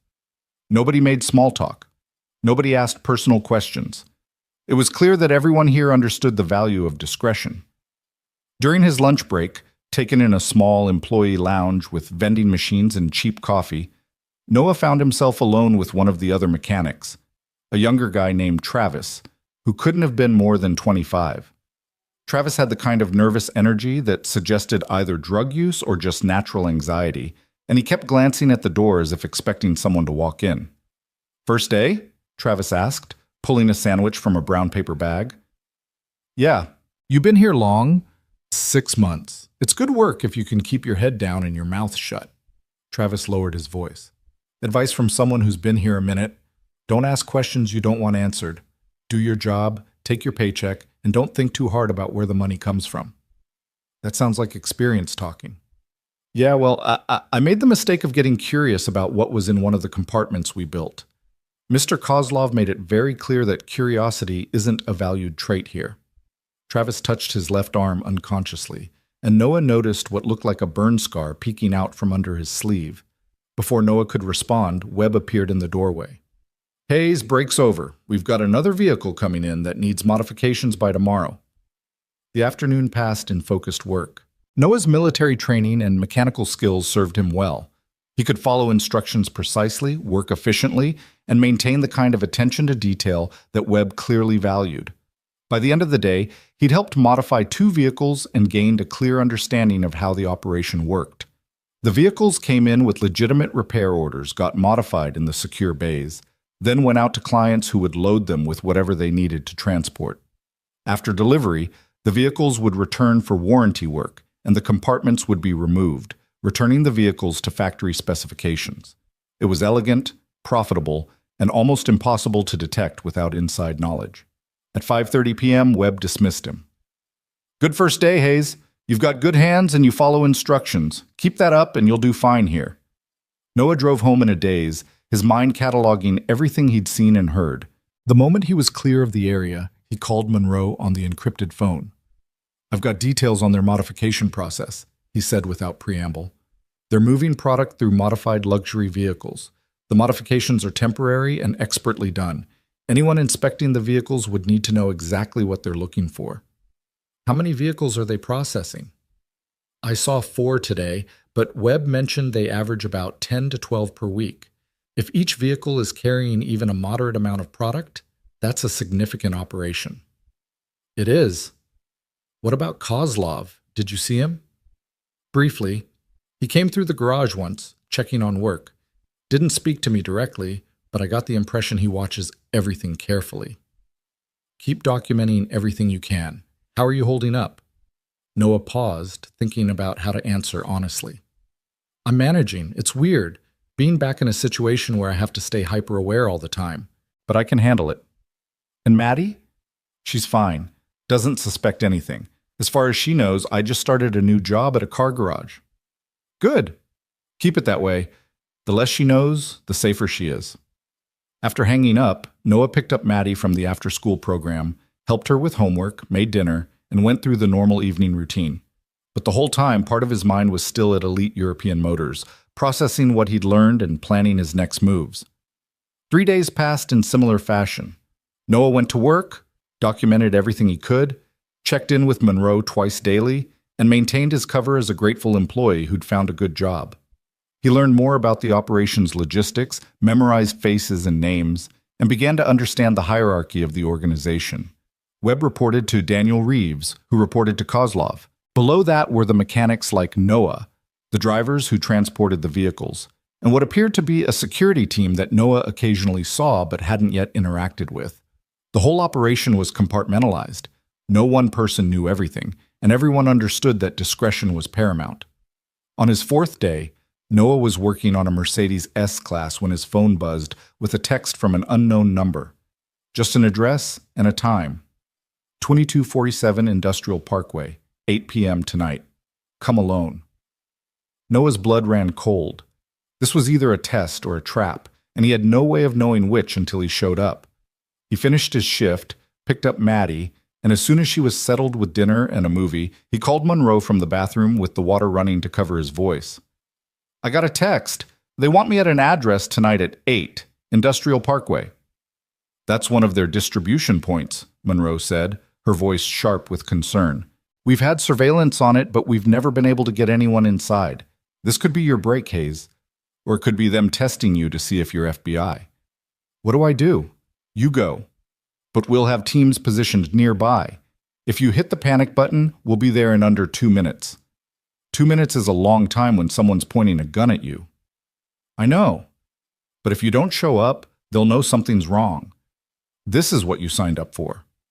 Noah ended the call and stood there in his bathroom, staring at his reflection in the mirror. The man looking back at him was tired, stressed, and about to walk into a situation that could go sideways in 100 different ways. He thought about not going, about grabbing Maddie and running, disappearing into witness protection and never looking back. But then he thought about Sarah, about the drugs that killed her, about every other family destroyed by the products this organization moved, and he knew he couldn't walk away now. Not when he was this close to gathering the evidence Monroe needed to shut the whole thing down.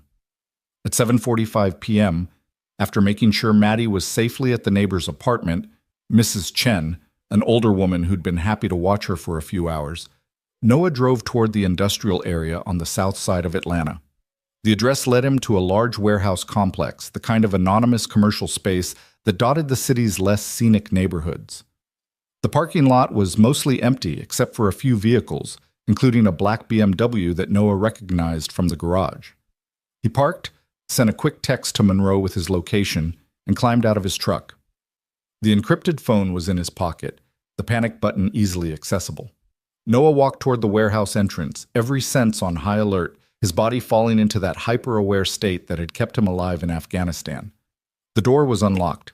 Inside, the warehouse was dimly lit, filled with industrial shelving and what looked like legitimate auto parts inventory. At the far end, light spilled from an office space, and Noah could hear voices. He walked toward the voices, his footsteps echoing in the vast space.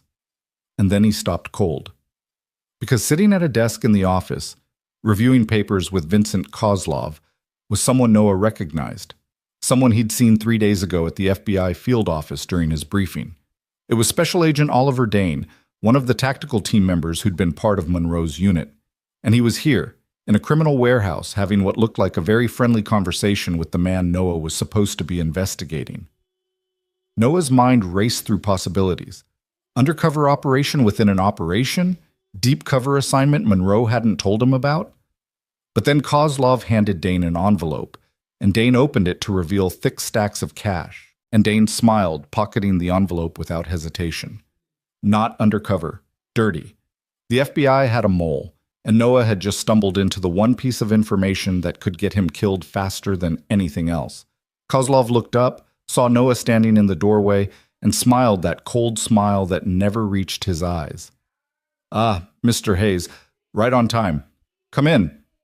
I believe you've met my friend Oliver before, though perhaps not in this context. We have some things we need to discuss."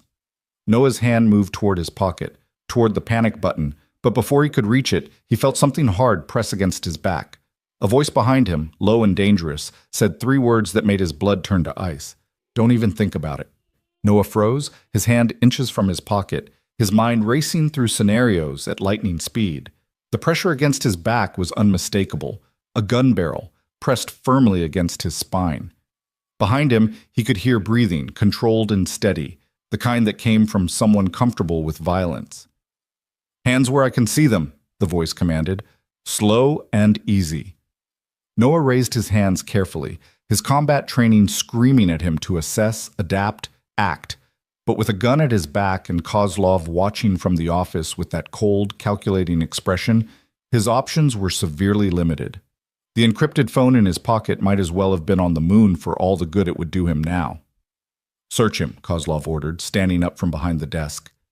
Agent Dane, or whatever he really was, remained seated, watching the scene unfold with the detached interest of someone observing a particularly interesting chess match. Rough hands patted Noah down efficiently, finding the encrypted phone within seconds. The man behind him, Noah still couldn't see who it was, pulled it from his pocket and tossed it to Kozlov, who caught it with one hand and studied it with interest. "FBI issue," Kozlov observed, turning the phone over in his hands. "Encrypted communications, panic button on the side, probably GPS tracking built into the hardware. Very professional, Mr. Hayes, or should I say, Agent Hayes." "I'm not FBI," Noah said, keeping his voice steady despite the adrenaline flooding his system. "I don't know what that is. Maybe it was in my pocket from—" "Please," Kozlov interrupted, holding up one hand. "Let's not insult each other's intelligence. You've been working for Agent Monroe for 4 days now, documenting our operations, reporting back twice daily. We've known since your 2nd day. The only question was whether to eliminate you immediately or see what the FBI thought they knew about our operations." Noah's mind was reeling, but he forced himself to focus. If they'd known for 2 days, why let him keep working? Why bring him here instead of just making him disappear? "The reason you're still alive," Kozlov continued, as if reading his thoughts, "is because you're more valuable as a source of information than as a body in the river. Oliver here has been keeping us informed about the FBI's investigation, but there are details about Monroe's specific operation that even he doesn't have access to. You're going to fill in those gaps." Oliver Dane finally stood up, walking over to examine Noah with the clinical detachment of a scientist studying a lab rat. Up close, Noah could see the signs he'd missed before. the slight nervousness around the eyes, the telltale swagger of someone living beyond their means. How long had Dane been on Kozlov's payroll? How much damage had he done? "He won't talk," Dane said dismissively. "He's military. They train them to resist interrogation. We're wasting time. Just dispose of him and move on." "Perhaps," Kozlov said thoughtfully, "but Mr. Hayes has something most undercover agents don't have. He has a daughter, 7 years old, I believe. Maddie. Goes to Pine Ridge Elementary, currently staying with your neighbor, Mrs. Chen, while you're out on this little evening adventure." The mention of Maddie's name sent a bolt of pure terror through Noah's chest. His hands, still raised, began to shake slightly before he clenched them into fists to hide the tremor. "You're going to leave her out of this," Noah said, his voice dropping into a register that his old platoon would have recognized, the tone he used right before violence erupted. "That depends entirely on you," Kozlov replied calmly. He gestured to a chair. "Please, sit down. Marcus, you can lower your weapon. Mr. Hayes isn't going to do anything foolish while we're discussing his daughter's safety." The pressure left Noah's back, and he turned to see Marcus Webb, his supervisor from the garage, holding a Sig Sauer P-26 with the casual competence of someone who'd used it before. Webb's expression was apologetic but firm, just a man doing his job, even if that job involved potentially executing a coworker. Noah sat down slowly, his mind working through possibilities. Monroe and her team were positioned nearby, waiting for the panic signal. But the phone was now in Kozlov's possession, and Noah had no way to trigger it. Even if he could somehow activate it, would the FBI team arrive in time? And if they did, would they find him alive or dead? More importantly, Kozlov had just revealed that he knew where Maddie was right now. If Noah didn't play this carefully, his daughter could become a target. "Let me explain your situation," Kozlov said, settling back into his chair while Dane stood behind him like a corrupt guardian angel. "The FBI thinks they're running an undercover operation. They think they're clever, using you as bait to infiltrate our organization. What they don't know is that Oliver has been providing us with information about their investigation for the past 8 months. We've been feeding them intelligence, allowing them to make small arrests, giving them enough to think they're making progress while protecting our actual operations." "You're running them," Noah said quietly, understanding dawning. "The whole investigation is compromised." "Not entirely," Kozlov admitted. "Agent Monroe is smart and careful. She doesn't share everything with her team, which is why Oliver's information has gaps. That's where you come in. You're going to tell me everything Monroe has planned, every piece of evidence she thinks she has, every operation she's preparing to execute. And if I don't?" Kozlov's expression didn't change, but something cold flickered in his eyes. "Then Marcus will visit Mrs. Chen's apartment. There will be a gas leak. Very tragic. An elderly woman and a small child overcome by carbon monoxide before anyone realizes what's happening. These things happen in older buildings." The casual way Kozlov described murdering his daughter made Noah's vision go red around the edges.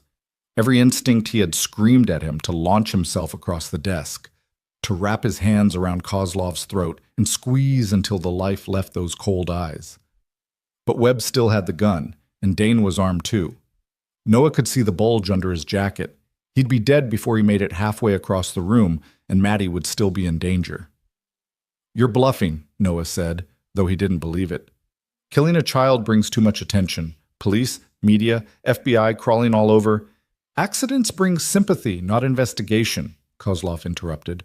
"And frankly, Mr. Hayes, I've been in this business long enough to know that sometimes you have to make hard decisions to protect your interests. Your daughter's life matters to you. To me, she's just leverage. The question is whether you value her life more than your loyalty to the FBI." Noah looked at Oliver Dane, seeing his own potential future in the corrupt agent's face. How had Dane rationalized it? How had he gone from swearing to uphold the law to taking money from the criminals he was supposed to be catching? "How much did they pay you?" Noah asked Dane directly. "What's the going rate for betraying everything you stood for?" Dane's jaw tightened. "You don't understand. The FBI doesn't pay enough to live on, not in this city, not with the expectations they have. I was drowning in debt, my marriage was falling apart, and the Bureau's solution was to offer me counseling and a pat on the back. Kozlov offered me a way out. He offered you blood money. How many people died because of information you provided? Enough, Kozlov snapped, his patience clearly wearing thin. This isn't a therapy session. Mr. Hayes, you have a simple choice. Either you cooperate and your daughter stays safe, or you refuse and she becomes collateral damage. I'll give you 60 seconds to decide.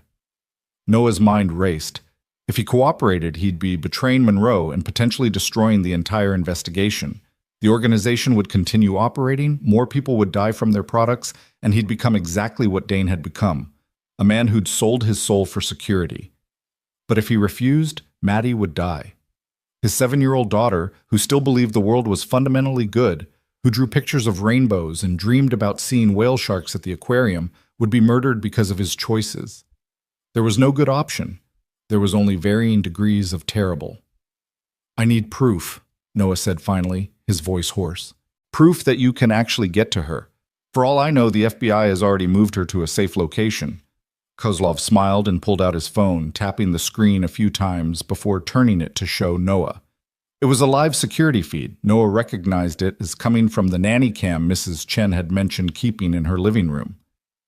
The image showed Maddie sitting on Mrs. Chen's couch, watching TV and eating popcorn, completely unaware that she was being monitored by the man threatening her life.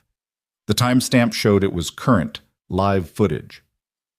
We've had access to Mrs. Chen's network for 2 days, Kozlov explained. We've been watching your daughter, learning her routine, identifying vulnerabilities. The FBI surveillance team outside your apartment building is focused on the entrances and exits. They're not watching Mrs. Chen's apartment 3 floors up. It would take us less than 5 minutes to get someone inside. Noah stared at the image of his daughter, so innocent and unaware, and felt something break inside him. He'd survived 3 tours in Afghanistan. He'd survived losing his wife. He'd survived 6 years of struggling to build a normal life. But this, watching his daughter's life being used as leverage while she ate popcorn and watched cartoons, this might finally be the thing that destroyed him. What do you want to know? Noah asked quietly, defeat heavy in his voice. Kozlov leaned forward, satisfaction gleaming in his cold eyes. Everything. Start with what Monroe has told you about the investigation's scope. How many agencies are involved? What evidence do they think they have? What operations are they planning? Noah took a breath, preparing to betray everything he'd been working for, when suddenly the warehouse lights went out. Not flickering, not dimming, completely out, plunging the space into absolute darkness. In that moment of confusion, Noah's combat training took over. He dropped from the chair and rolled left, away from where Webb had been standing. Gunfire erupted, muzzle flashes providing brief snapshots of illumination. Webb was firing where Noah had been sitting. Dane was drawing his weapon, spinning toward the entrance. And through the darkness, Noah heard a voice he recognized, Monroe, shouting with tactical authority. FBI, everybody down, drop your weapons! Flashlight beams cut through the darkness as FBI tactical teams poured into the warehouse. Noah stayed low, crawling toward the office wall, trying to put solid cover between himself and the gunfire. More shots rang out, Webb firing at the advancing agents, Dane scrambling for the back exit. Kozlov had disappeared in the chaos. Noah heard Monroe's voice again, closer now. Hayes, if you can hear me, stay down. I'm behind the desk, Noah shouted back. Webb has a SIG. Dane's armed. Kozlov went toward the rear of the building. Tactical lights swept across the office space. Noah saw Webb silhouetted against the glare, still trying to aim at the advancing agents. Then a precise 3-round burst from one of the tactical team's weapons dropped him. Webb went down hard, the SIG clattering away across the concrete floor. Clear! 1 suspect down! An agent called out. We've got a runner in the back, another voice reported. Male, white, expensive suit. Looks like our primary target. Monroe appeared at the office doorway, her weapon drawn, her eyes scanning for threats before settling on Noah. You okay? I'm fine. Maddie, they were watching her through Mrs. Chen's nanny cam. They threatened, We've got teams moving on your apartment building right now, Monroe said, pulling him to his feet. As soon as we saw Kozlov's security hack on the camera feed, we moved up the operation timeline. Your daughter is being moved to a secure location as we speak. Relief flooded through Noah so intensely that his knees nearly buckled. How did you know? Because Oliver Dane isn't as smart as he thinks he is. Monroe's expression was grim. We've known he was compromised for 3 weeks. We've been feeding him false information and monitoring what he passed along to Kozlov.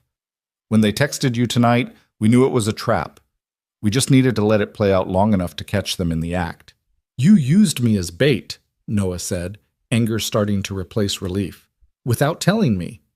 We used everyone as bait, Hayes, including myself. Do you think I didn't know there was a mole in my team? The only way to catch a traitor is to make them think they're winning. She gestured toward the front of the warehouse, where tactical teams were setting up a perimeter. Come on, we need to get you out of here and reunited with your daughter. What about Kozlov and Dane? Dane won't get far. We've got teams on every exit. As for Kozlov, Monroe's jaw tightened. He's slippery, but we've got eyes on 3 possible escape routes. We'll find him. They made it halfway to the warehouse entrance when gunfire erupted from the rear of the building. Not the controlled bursts of tactical team weapons, but the rapid, panicked firing of someone desperate. Noah's combat instincts kicked in again, and he grabbed Monroe's arm, pulling her behind a concrete support pillar. That's coming from the vehicle bay, Monroe said, speaking into her radio. All teams, what's your status on the rear exit? The radio crackled. We've got 2 suspects pinned down near the loading docks. One appears to be Agent Dane. The other matches Kozlov's description. They've got a vehicle and they're laying down covering fire. Do not let them reach that vehicle, Monroe ordered. Use non-lethal measures if possible, but stop them. More gunfire, shouting, the screech of tires on concrete. Then a massive explosion that shook the entire warehouse, followed by a fireball that lit up the night sky visible through the high windows. Monroe's radio erupted with voices, everyone talking at once. She sorted through the chaos with practiced efficiency. Say again, what happened? Vehicle attempted to breach the perimeter. We had a spike strip deployed. Vehicle hit the strip, lost control, impacted a concrete barrier. Secondary explosion from fuel tank. Both occupants were still inside. Noah and Monroe ran toward the rear of the warehouse, joining the tactical teams that had converged on the loading dock area. The scene was chaos. A BMW engulfed in flames, black smoke pouring into the night sky, agents with fire extinguishers trying to control the blaze. 2 bodies were visible inside the burning vehicle, past the point where any rescue was possible. Kozlov and Dane? Monroe asked one of the tactical team leaders. We're still confirming, but yes, ma'am. They were the only 2 who reached the vehicle. Nobody else got out. Monroe stood there for a long moment, watching the vehicle burn, her expression unreadable. Noah knew what she was thinking. A dead suspect couldn't testify, couldn't provide information about the larger organization, couldn't help them roll up the network. But a dead suspect also couldn't hurt anyone else. What about the others? Noah asked. Webb, the mechanics at the garage, all the people working for Kozlov?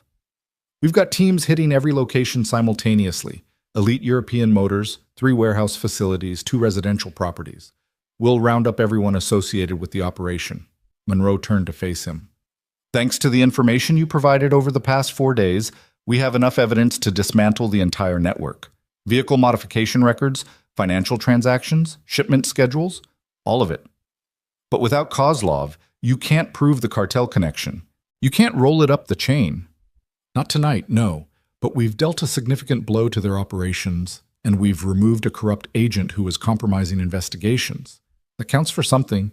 She gestured toward a waiting FBI vehicle. Come on, let's get you to your daughter. The drive to the secure location where Maddie had been taken felt like it took hours, though it was probably only 20 minutes. Noah sat in the back of the FBI SUV, his mind replaying the events of the night. He'd come within seconds of breaking, of betraying everything to protect his daughter. Would he have done it? If Monroe's team hadn't arrived when they did, would Noah Hayes have become the next Oliver Dane? He wanted to believe he would have found another way, some clever solution that saved both Maddie and the investigation. But honest self-assessment, the kind the Army had drilled into him, forced him to admit the truth. He would have told Kozlov everything, without hesitation, without regret. Because at the end of the day, Maddie was his world, and no mission, no matter how important, was worth losing her. The secure location turned out to be a FBI safe house in a suburban neighborhood, a nondescript ranch home that could have belonged to anyone. Agent Parks met them at the door, her expression sympathetic. She's fine. Parks said immediately, seeing the worry on Noah's face. Scared and confused about why strangers came to get her, but physically fine. We told her you were in an accident and needed her to come with us until you could get to the hospital. She's been asking for you. Noah barely heard the rest. He pushed past Parks and into the house, following the sound of Maddie's voice. She was in the living room, sitting on a couch with her stuffed bunny clutched to her chest, talking to another FBI agent who was clearly trying to distract her with a tablet showing videos. "Daddy!" Maddie saw him and launched herself off the couch, running across the room and throwing herself into his arms with the full force of a 7-year-old who'd been terrified her father was hurt. Noah caught her and held on tight, burying his face in her hair, breathing in the scent of her strawberry shampoo. His hands were shaking again, but this time from relief so intense it felt like physical pain. "I'm okay, baby bird," he whispered. "I'm right here. I'm okay." "The lady said you were in an accident. She said you were at the hospital. Are you hurt?" Maddie pulled back to examine his face, her small hands touching his cheeks as if checking for injuries. "I'm fine. There was a situation at work, but I'm not hurt. And you're safe. That's all that matters." "Why did those people come to get me? I was watching TV with Mrs. Chen, and then they came and said we had to go right away, and Mrs. Chen was scared and—" "I know, sweetheart. I'm sorry you were scared. But it's over now. Everything's going to be okay." Monroe appeared in the doorway, giving Noah a moment before clearing her throat softly. "Mr. Hayes, we need to debrief while events are still fresh. Agent Parks can stay with Maddie if—" "No." Noah's voice was firm. "I'm not leaving her again tonight. Whatever you need can wait until morning, or you can ask your questions while I'm sitting right here with my daughter." Monroe studied him for a moment, then nodded. "Fair enough. Parks, can you get Maddie set up in one of the bedrooms? Maybe find her something to watch on TV while Mr. Hayes and I talk?" It took some convincing, but Maddie eventually agreed to go with Agent Parks, extracting a promise from Noah that he would come check on her in 10 minutes. Once she was out of earshot, Monroe sat down across from Noah and pulled out a digital recorder. "I know you're exhausted," she began, "but I need to get your account of what happened tonight while it's still fresh. Start from when you received the text message." Noah walked her through the entire evening, the summons to the warehouse, discovering Dane's betrayal, Kozlov's threats against Maddie, the moment when he'd been seconds away from breaking. Monroe listened without interrupting, her expression growing darker as he described how Kozlov had shown him the live feed of his daughter. "I was going to tell him everything," Noah admitted. "If your team hadn't arrived when they did, I would have given him every piece of information he asked for. I want you to know that. I want it on the record." "I understand," Monroe said quietly. "And for what it's worth, I would have done the same thing in your position. Our job is to catch criminals, but we're human beings first. No one would fault you for protecting your daughter." Dane faulted himself for a lot less than that.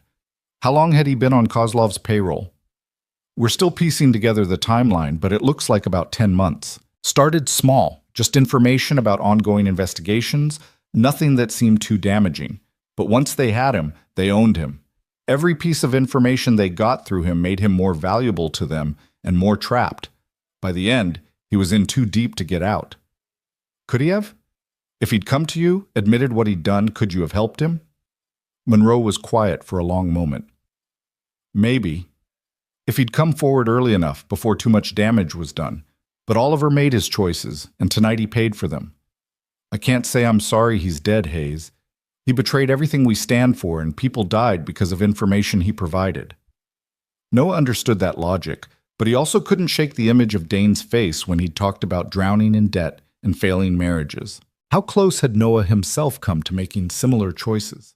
What would have happened if Kozlov had approached him before the FBI did, offering money for his skills and asking fewer questions? "What happens now?" Noah asked. "You said you're rounding up everyone associated with the operation." "We are. Within the next few hours, we'll have dozens of people in custody. Between the evidence you helped gather and what we're seizing tonight, we'll be able to dismantle this money laundering network completely. It won't stop the cartel. They'll just set up new fronts, new operations, but we've slowed them down significantly." "And me? What happens to my family?" "You're done, Hayes. Your part in this operation is over. We'll need you for testimony if cases go to trial, but otherwise, you're free to go back to your life." Monroe paused. "With appropriate compensation, of course. You fulfilled your contract with us, and you'll receive full payment plus a bonus for the risks you took. It should be enough to get you and Maddie on stable financial footing." The money felt dirty somehow, tainted by association with everything that had happened. But Noah also knew he couldn't afford pride. Maddie needed stability, needed security, needed a father who wasn't constantly stressed about bills and debt. "There's one more thing," Monroe continued. "Given what happened tonight, there's a possibility that other members of the organization might come looking for revenge. We don't think it's likely. With Kozlov dead, the operation is essentially decapitated, but we'd like to offer you protective surveillance for the next few months, just until we're certain there's no blowback." Noah thought about Maddie, about the fear she'd felt tonight when strangers had come to take her away.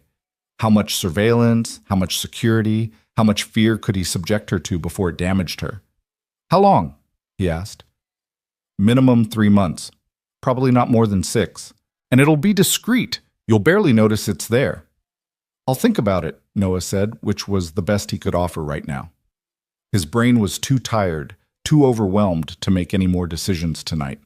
Monroe stood up, pocketing the recorder. "You should be able to take Maddie home tomorrow. We'll have agents drive you, help you get resettled. And Hayes? I know tonight was rough, but you should know. What you did over the past 4 days potentially saved lives. The drugs that won't be distributed because of this operation, the money that won't fund further criminal activity, that's on you. You made a difference." After Monroe left, Noah went to check on Maddie. He found her in a small bedroom, curled up under a blanket that Agent Parks had provided, her stuffed bunny tucked under one arm. She was fighting sleep, her eyes heavy but determined to stay awake until her father appeared. "Hey, baby bird," Noah said softly, sitting on the edge of the bed. "How are you doing?" "I don't like this place," Maddie said. "It's not home. It smells weird and I don't have my regular blanket." "I know, but we'll go home tomorrow, I promise. Tonight we just need to stay here where it's safe." "Why? What happened, Daddy? And don't say it was just an accident. I'm not a baby. I know something bad happened." Noah looked at his daughter, seeing the intelligence in her eyes, the awareness that came from being raised by a single father who'd been through trauma. She was right. She wasn't a baby. She deserved some version of the truth. "You're right," he said finally. "Something bad did happen. The new job I started, it turned out the people I was working for weren't good people. They were doing illegal things. And tonight, when they found out I knew about it, they got angry. But the police came and stopped them, and now it's over." "Were you scared?" "Yeah, sweetheart. I was very scared, especially because I was worried they might try to hurt you." Maddie processed this, her small face serious. "But you kept me safe, you and the FBI ladies." "We did, and we always will." Noah leaned down to kiss her forehead. "Now try to get some sleep. Tomorrow we'll go home and everything will go back to normal." "Promise?" "Promise." But as Noah sat there watching his daughter fall asleep, he wondered if anything would ever truly be normal again. He'd crossed into a world of violence and criminality, had seen the worst of what people could do to each other, and had come within seconds of losing everything that mattered. How did you go back to normal after that? The next morning, true to Monroe's word, FBI agents drove Noah and Maddie back to their apartment. The building looked the same as always, paint still peeling in the stairwell, the smell of someone cooking breakfast drifting through the halls, normal life continuing as if nothing had changed. But everything had changed. Noah saw it in the way he automatically scanned for threats while climbing the stairs. The way his hand went to his pocket where the encrypted phone used to be before he remembered it had been confiscated as evidence. The way he double-checked the locks and looked out the window before letting Maddie settle back into her room. Mrs. Chen came by an hour later, worried and apologetic. "I'm so sorry about last night. Those people said you'd been hurt and they needed to take Maddie right away. I should have called you first, but they showed me badges, and I thought..." "It's okay, Mrs. Chen," Noah assured her. "You did the right thing. Everything worked out fine." Over the next few days, life developed a new routine. Noah didn't go back to work. Monroe had advised him to stay home until they were certain there was no retaliation coming. The FBI surveillance team was parked outside in an unmarked van, though they changed vehicles every day to maintain the illusion of normalcy. Maddie went back to school, though Noah found himself watching the drop-off area longer than usual, scanning faces in the crowd, making sure she was safely inside before he left. The money came through exactly when Monroe said it would. $60,000 deposited into Noah's account, with a form letter thanking him for his service as a federal contractor. It was more money than he'd ever had at one time, and it felt surreal seeing his bank balance actually show a positive number with multiple digits. Noah paid off the back rent first, then the medical debt. Then he opened a savings account for Maddie's college fund and put $20,000 into it. The rest he kept as a buffer against future emergencies, though part of him wondered what kind of emergencies he was preparing for now. 2 weeks after the warehouse incident, Agent Monroe came by the apartment for a final debriefing. Noah made coffee while she sat at his kitchen table, looking more tired than he'd ever seen her. The operation had clearly taken its toll. "We've wrapped up most of the arrests," she told him. 43 people in custody, including mechanics, drivers, money handlers, and several members of Kozlov's security team. The car garage has been seized as a criminal asset. We've frozen approximately $8 million in accounts connected to the operation. "And the cartel?" Monroe's expression soured. "Still operating, unfortunately. We hurt them, cost them money, disrupted their distribution network, forced them to rebuild from scratch, but we didn't destroy them. These organizations are like Hydra heads. Cut one off and 2 more grow back." "So it was all for nothing?" "No, Hayes. It wasn't for nothing. You helped us take down a major money laundering operation, remove a corrupt federal agent, and seize enough drugs to stock a pharmacy. That's not nothing. It's just not everything." Noah absorbed this, feeling the weight of incomplete victory. In Afghanistan, he'd felt the same way.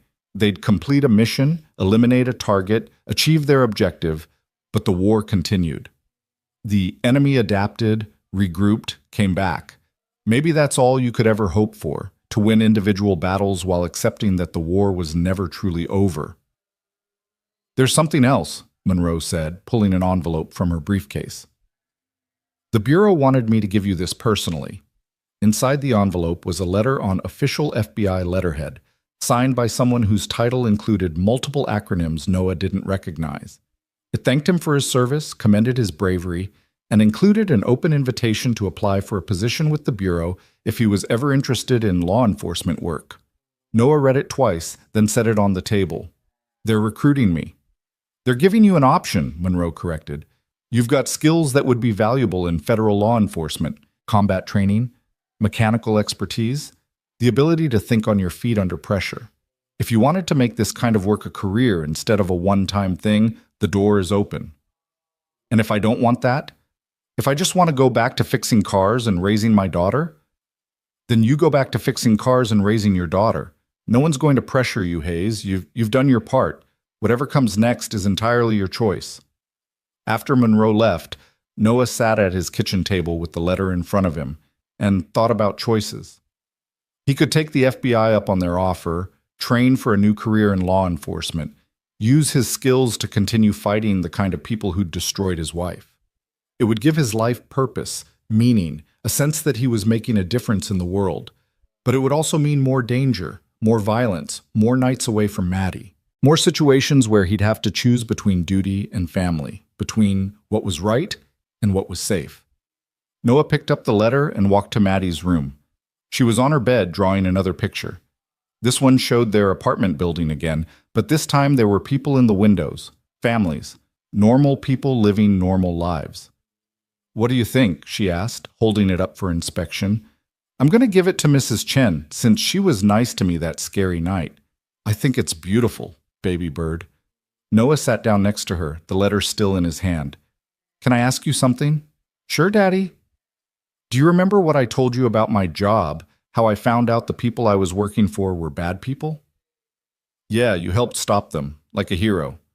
Noah smiled despite himself. "I don't know about hero. But yeah, I helped stop them. And now some people are saying I could do that kind of work as a real job, helping the police catch bad guys. What do you think about that?"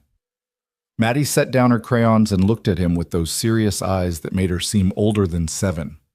"Would it be dangerous?" "Sometimes, yeah." "Would you get hurt?" "I'd try very hard not to." She thought about this for a long moment, then said, I think you should just fix cars, because I like having a daddy who comes home every night. And just like that, Noah's decision was made. He took the FBI letter, walked to the kitchen, and filed it carefully in a drawer where important documents lived. Maybe someday he'd pull it out and reconsider. Maybe someday he'd want to return to that world of purpose and danger and fighting for something bigger than himself. But today his daughter needed him here. Safe, present, alive. Noah pulled out his phone and called a number he'd been avoiding, Carl at Morton's Auto Repair.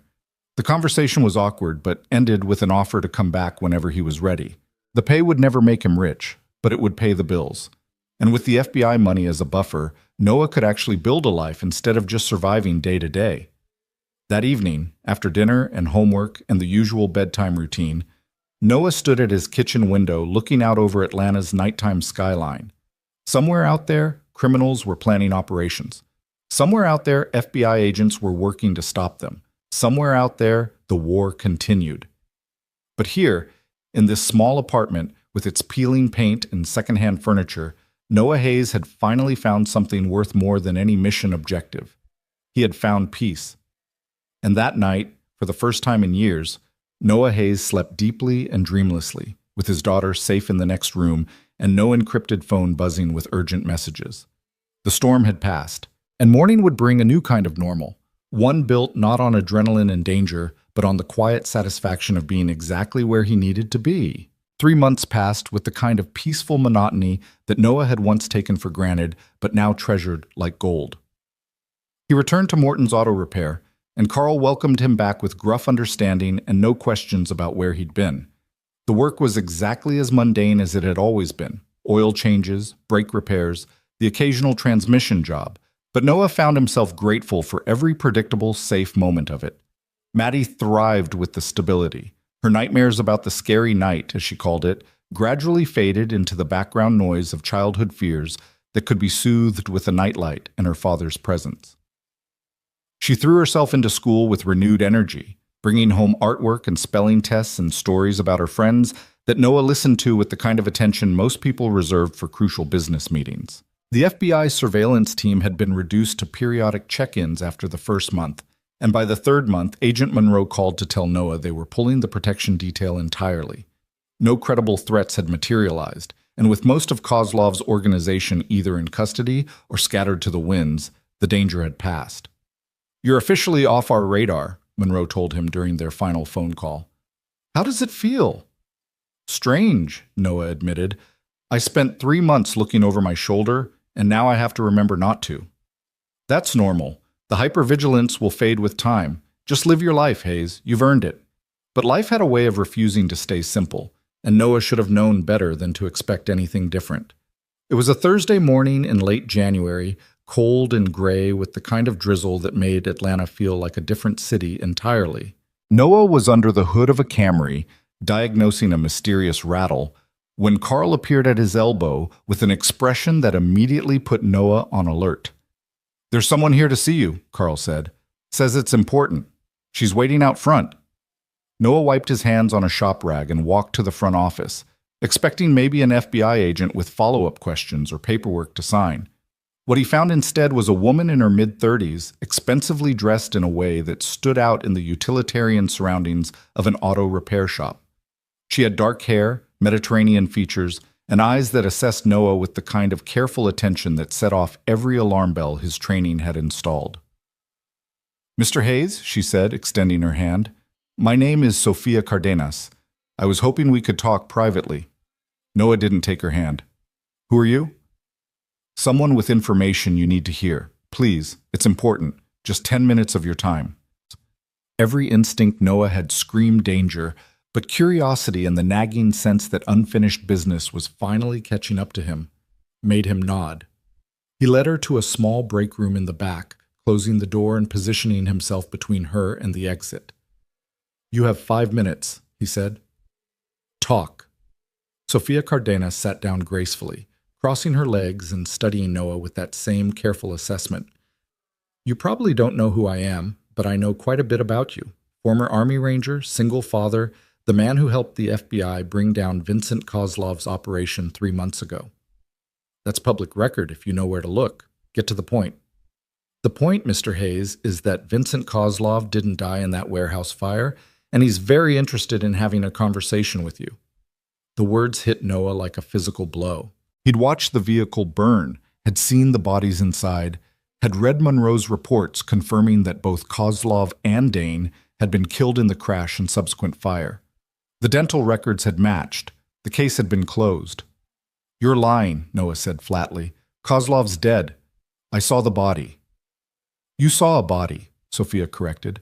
"Badly burned, barely identifiable, matched through dental records that Vincent had prepared years ago as insurance. The man who died in that car was a driver named Marcus Webb. The other body was Agent Dane. Vincent escaped in the confusion." Marcus Webb. Noah remembered the man, his supervisor at Elite European Motors, the one who'd held a gun on him in the warehouse. Webb had been behind him during the chaos when the FBI teams had stormed in, and in the darkness and confusion, with everyone shooting and running, it would have been easy enough for someone to switch places, to put on a different jacket, to let someone else take the fatal ride while you slipped away in the shadows. "Why would Kozlov want to talk to me?" Noah asked, his mind already racing through implications. If Kozlov was alive, then Maddie was still in danger. The peaceful 3 months had been an illusion, a brief reprieve before the real threat returned. "Because you're a loose end," Sophia said simply. "And Vincent doesn't like loose ends. But more than that, he's impressed with you. The way you handled yourself, the skills you demonstrated, the fact that you were willing to sacrifice everything for your daughter, these are qualities he values. He wants to offer you a proposition. I'm not interested in any propositions from a man who threatened my child. Even if refusing means that threat becomes reality?" Sophia's voice was calm, almost clinical. "Vincent is many things, Mr. Hayes, but he's not unreasonable. He understands that you were doing what you thought was right. He respects that, even if it cost him dearly. What he can't respect is the possibility that you might continue to be a problem for him." "So this is what? A recruitment pitch with an implied threat?" "It's an invitation to a conversation. Tomorrow night, 8 p.m., at a location I'll text you. Come alone, obviously. If you bring the FBI or any other law enforcement, Vincent will know, and this opportunity will evaporate along with any chance of resolving this peacefully." Noah's hands clenched into fists at his sides. "And if I don't come?" Sophia stood up, smoothing her expensive skirt. "Then Vincent will conclude that you remain a threat to his operations, and threats get eliminated, Mr. Hayes, along with anyone who might be used as leverage against them." She paused at the door. "He's giving you a chance to end this without anyone getting hurt. I'd suggest you take it." After she left, Noah stood in the break room for a full 5 minutes, his mind working through possibilities and scenarios. He could call Monroe immediately, tell her that Kozlov was alive and trying to make contact. The FBI would set up another operation, use Noah as bait again, try to capture Kozlov once and for all. But the first attempt had nearly gotten Maddie killed. And Kozlov had proven he could slip away even when surrounded by federal agents. What would stop him from doing it again, while making sure Noah and his daughter paid the price for the betrayal? Or Noah could go to the meeting, hear what Kozlov had to say, and make his decision based on actual information instead of speculation and fear. The encrypted phone was gone, confiscated as evidence, and never returned. But Noah still had Monroe's regular number saved in his contacts. His thumb hovered over her name for a long moment before he made his decision. Not yet. First, he needed to know what Kozlov actually wanted. Then, he could decide how to respond. That evening, Noah sat at the kitchen table with Maddie doing her homework, trying to act normal while his mind churned through worst-case scenarios. Maddie sensed something was off. Kids always did, and kept giving him concerned looks between math problems. "You seem worried, Daddy," she said finally, setting down her pencil. "Is something wrong?" Noah forced a smile. "Just thinking about work stuff, baby bird. Nothing for you to worry about." "Is it about the bad people? The ones from before?" The directness of the question caught Noah off guard. "What makes you ask that?" "Because you get the same face you had back then, like you're trying to solve a really hard puzzle, but you don't want me to know about it." Maddie's expression was far too mature for 7 years old. "I'm not a baby, Daddy. I know when you're scared." Noah reached across the table and took her small hand in his. "You're right, I am a little worried, but I promise you I'm going to handle it, and I'm going to keep you safe no matter what, okay?" "Okay." She squeezed his hand back. "But if you need help, you should call Agent Monroe. She was nice. She helped us before." "That's good advice, sweetheart. I'll think about it." The next morning, Noah received a text from an unknown number with an address in an industrial area near the airport. The message was simple: 8 p.m. Come alone. No weapons. No wire. We'll be watching. Noah spent the day making preparations. He updated his will, something he should have done years ago, and left it with Carl at the garage along with instructions that if anything happened to him, the envelope should be given to Agent Monroe. He wrote a letter to Maddie, sealed it, and hid it in his apartment where she'd eventually find it if the worst happened. And he called Mrs. Chen and asked if Maddie could stay with her that evening, claiming he had an important meeting that might run late. "Of course," Mrs. Chen said, her voice warm with grandmotherly affection. "Maddie is always welcome here. You take care of your business." At 7:30 p.m., Noah kissed his daughter goodbye and watched her walk down the hall to Mrs. Chen's apartment, her backpack bouncing with each step. She turned at the door to wave, and Noah waved back, trying to memorize everything about the moment. Her smile, her purple jacket, the way her hair was pulled back in the ponytail she'd recently learned to do herself, just in case it was the last time he saw her. The drive to the meeting location took 20 minutes through early evening traffic. The address led to an abandoned office building, the kind that dotted Atlanta's industrial areas, victims of the recession that had never quite recovered. The parking lot was empty except for a single black Mercedes with tinted windows. Noah parked his truck and sat for a moment, running through everything that could go wrong. Kozlov could just shoot him the moment he walked in. This could be a trap designed to eliminate the one witness who could identify him. Or it could be exactly what Sophia had claimed, an actual attempt at negotiation. Only one way to find out. Noah climbed out of his truck and walked toward the building's entrance.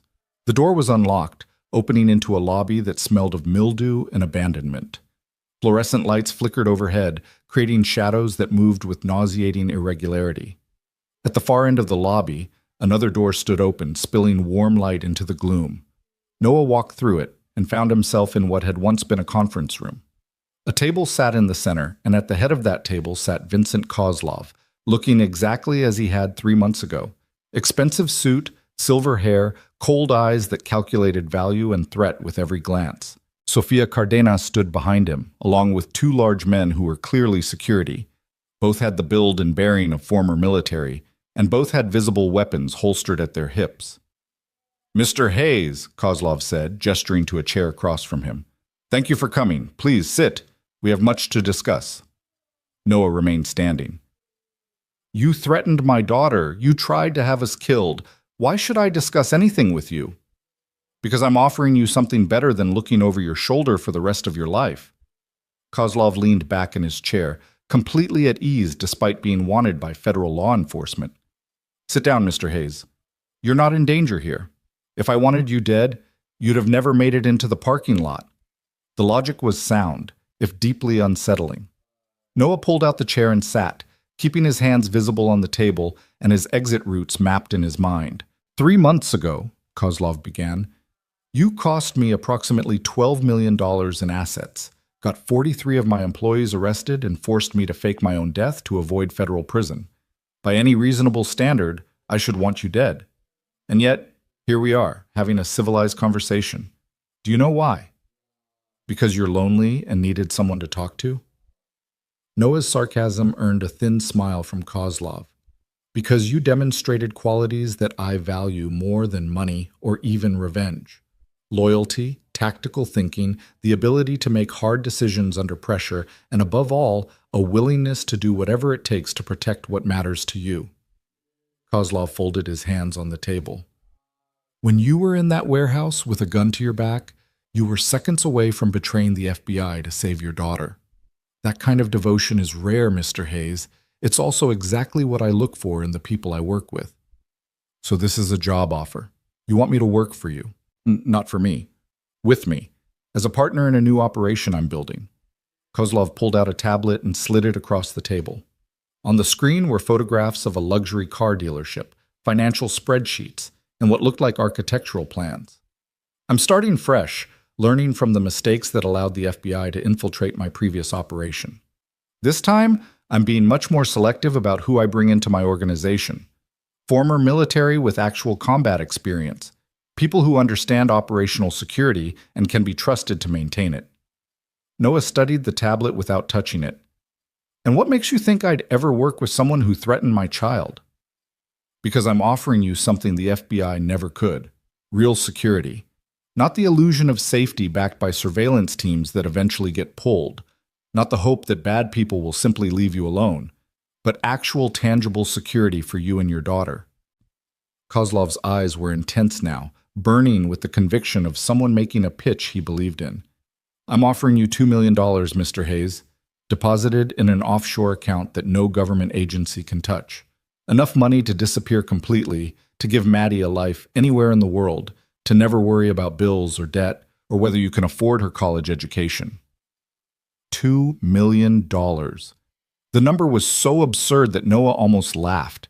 It was more money than he'd make in 20 years of honest work. It was the kind of money that could buy genuine freedom.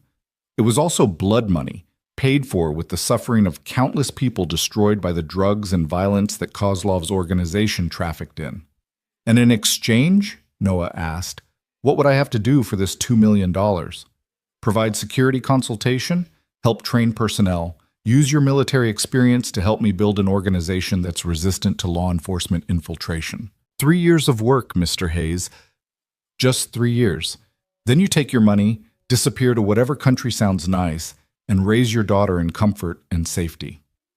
3 years of helping you destroy lives. 3 years of being complicit in everything Sarah died from. Kozlov's expression didn't change. Your wife made her own choices, Mr. Hayes. No one forced her to use. No one held her down and injected her against her will. The drug trade exists because people want what we provide. I simply facilitate supply meeting demand. The rationalization was familiar. Noah had heard versions of it from dealers, users, and everyone in between who wanted to pretend they weren't responsible for the consequences of their choices. It was the same logic that let people sleep at night despite the bodies piling up around them. What happens if I say no? Noah asked. Then you walk out of here, go back to your apartment, pick up your daughter from Mrs. Chen's place, and continue your life. I won't pursue you. I won't threaten you or your family. You'll simply cease to be relevant to my operations. Kozlov paused. However, you should understand that the FBI is still looking for me, and they will eventually find me, just as they found me before. When they do, they'll come looking for everyone associated with my previous operation, including you, Mr. Hayes, including witnesses who might testify about what they saw and heard. The implicit threat was clear. If Kozlov got caught again, Noah would be dragged back into it whether he wanted to be or not. His testimony would be required. His life would be disrupted. Maddie would be exposed to danger again. Unless Kozlov had reason to make sure Noah never testified. Unless Noah became an ally instead of a witness. This is insane, Noah said quietly. You're asking me to become exactly what I spent 3 months helping the FBI stop. I'm asking you to be practical, to recognize that idealism doesn't pay for your daughter's violin lessons or her field trips to the aquarium, to understand that the world isn't divided into good people and bad people. It's divided into people who have what they need and people who are willing to do what it takes to get it. Kozlov leaned forward.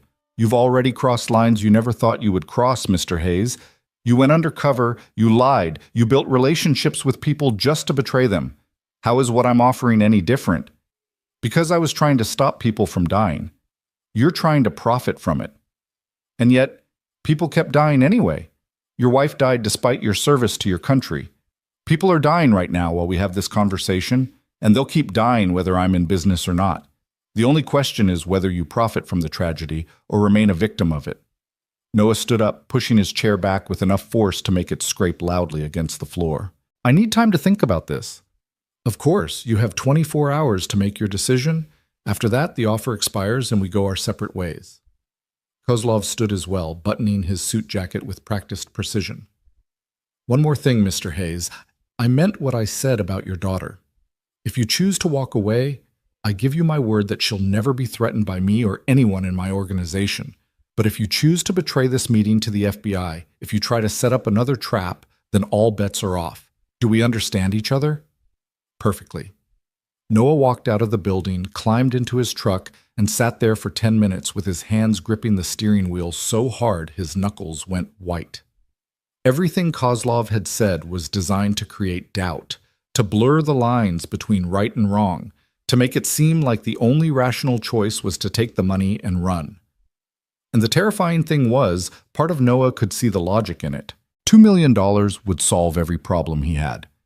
It would give Maddie opportunities he could never provide on a mechanic's salary. It would mean genuine security instead of the constant financial stress that had defined their lives since Sarah died. All it would cost was his soul. Noah started the truck and drove not toward his apartment, but toward Agent Monroe's office. If he was going to make this decision, he needed to do it with all the information available, and that meant telling Monroe everything about Sophia's visit, about Kozlov being alive, about the offer that had just been made. The FBI field office was mostly dark this late in the evening, but Monroe's car was still in the parking lot.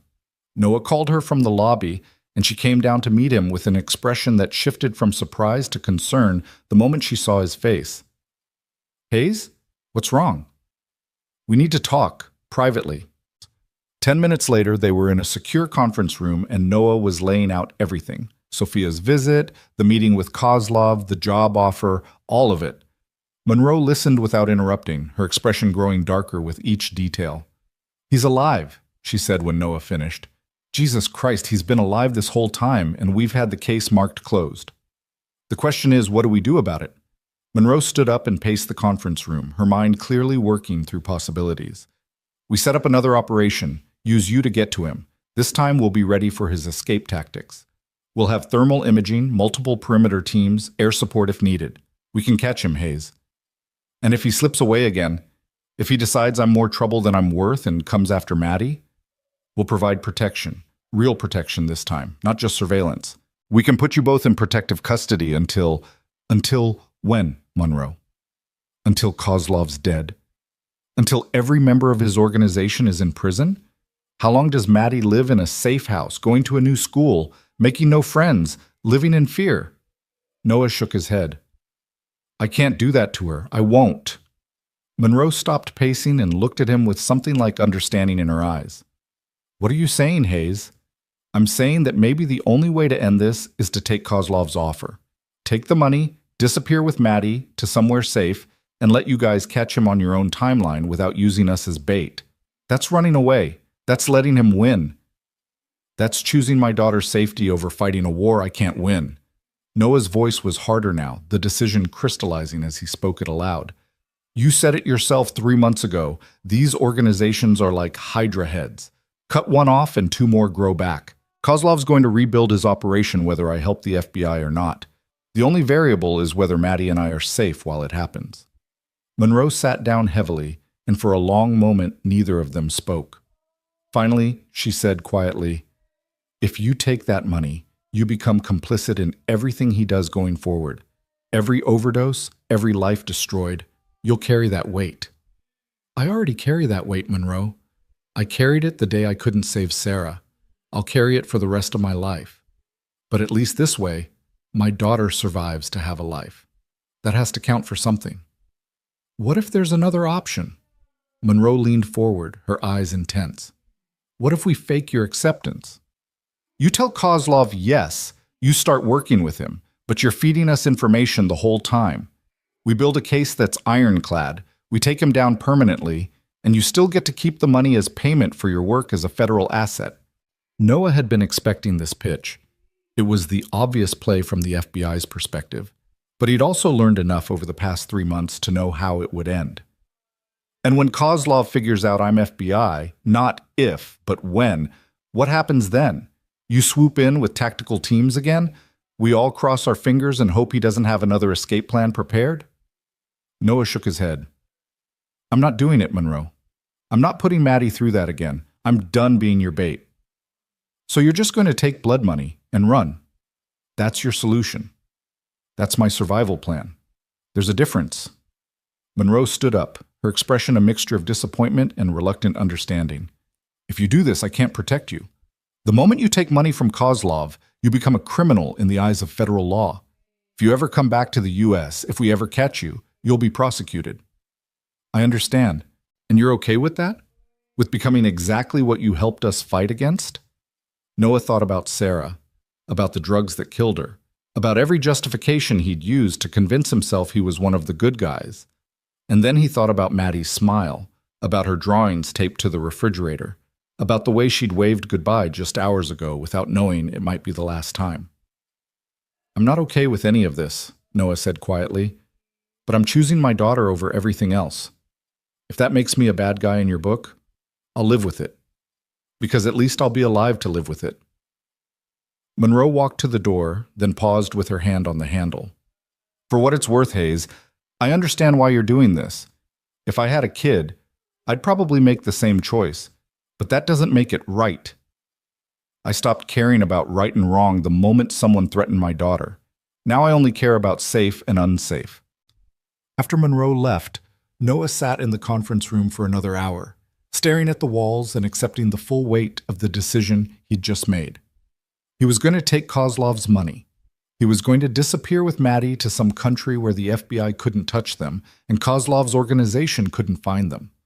He was going to live the rest of his life knowing that he'd chosen survival over justice, safety over morality, his daughter's life over the principle of fighting back against the people who'd destroyed his wife. And he was going to have to live with that choice every single day. Noah pulled out his phone and typed a text to the number Sophia had used. I accept. When do we start? The response came within minutes.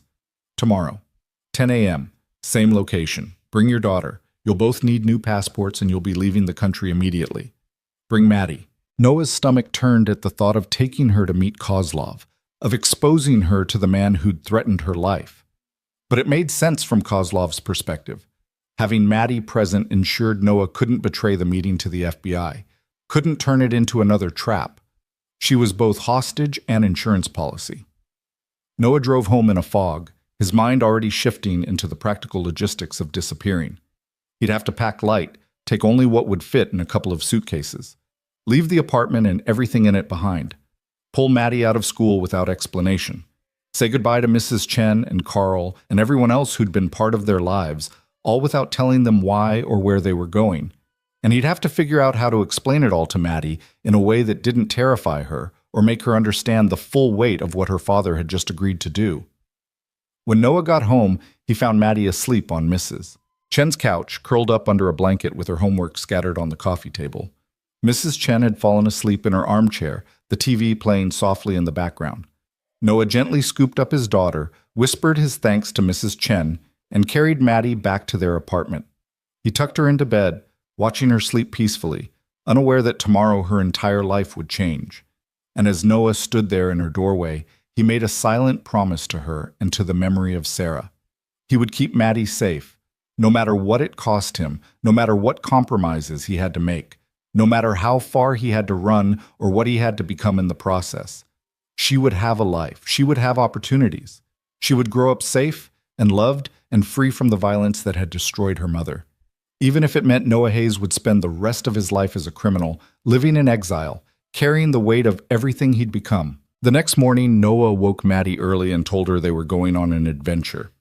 He kept his voice light and excited, selling it as a surprise trip, and Maddie's natural enthusiasm did the rest. She helped him pack 2 suitcases, chattering about where they might be going, guessing destinations with the boundless optimism of childhood. Are we going to Disney World? Or the beach? Oh, or maybe New York City. Emma went to New York and she said the buildings were so tall they touched the sky. It's a surprise, baby bird. You'll find out soon enough. At 9:45 a.m., Noah loaded the suitcases into his truck and helped Maddie climb into her booster seat.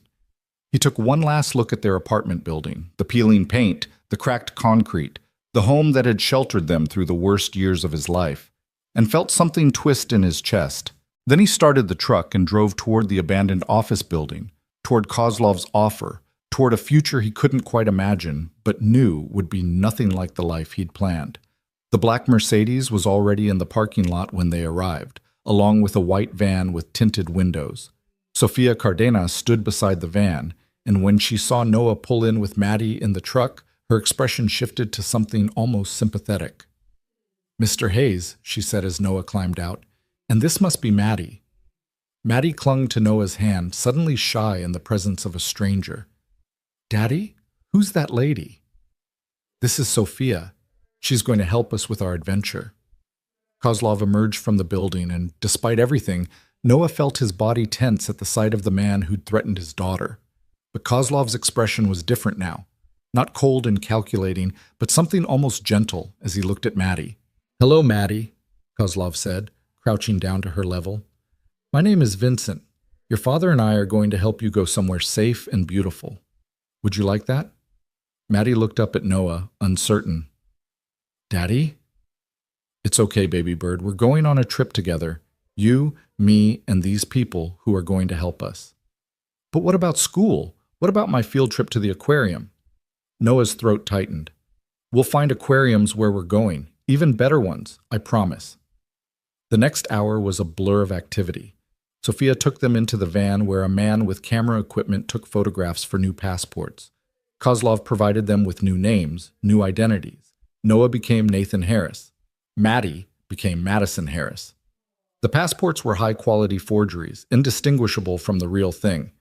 While they waited for the documents to be finalized, Kozlov sat down with Noah and explained the logistics. They'd be flying to Costa Rica that evening, where Kozlov had connections who would help them establish new lives.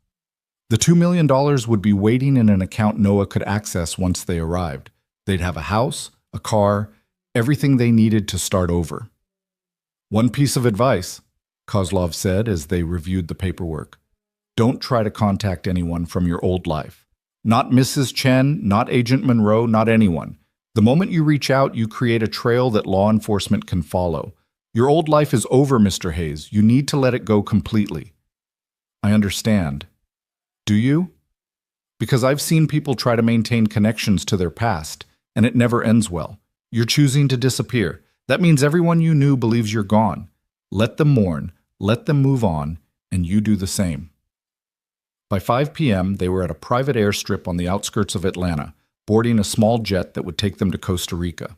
Maddie was excited now, the adventure becoming real, the fear replaced by the thrill of flying on a private plane. She pressed her face against the window as they taxied down the runway, watching Atlanta disappear behind them. Noah sat beside her, holding her hand, and felt the weight of everything he was leaving behind. The apartment where Sarah had died, the grave where she was buried, the life he'd tried to build from the ashes of his military service, all of it vanishing below them as the plane climbed into the evening sky. But sitting beside him was the one thing that mattered more than all of it combined. His daughter, safe, alive, headed toward a future that wasn't defined by poverty and struggle and constant fear. Maybe that was enough. Maybe that was all anyone could ask for, to protect the people they loved, no matter what it cost. The flight took 4 hours, and by the time they landed in Costa Rica, it was late at night. A car was waiting for them, a SUV with a driver who spoke minimal English but knew exactly where to take them. They drove through dark roads lined with jungle vegetation, the air thick and humid even at midnight, until they reached a house on a hillside overlooking the Pacific Ocean. It was beautiful in a way that made Noah's chest ache. Modern and spacious, with wide windows that would provide stunning views in the daylight. Furnished completely, stocked with food and supplies, ready for them to simply move in and start living. "This is ours?" Maddie asked, her exhaustion temporarily forgotten as she explored the rooms. "We get to live here?" "Yes, baby bird.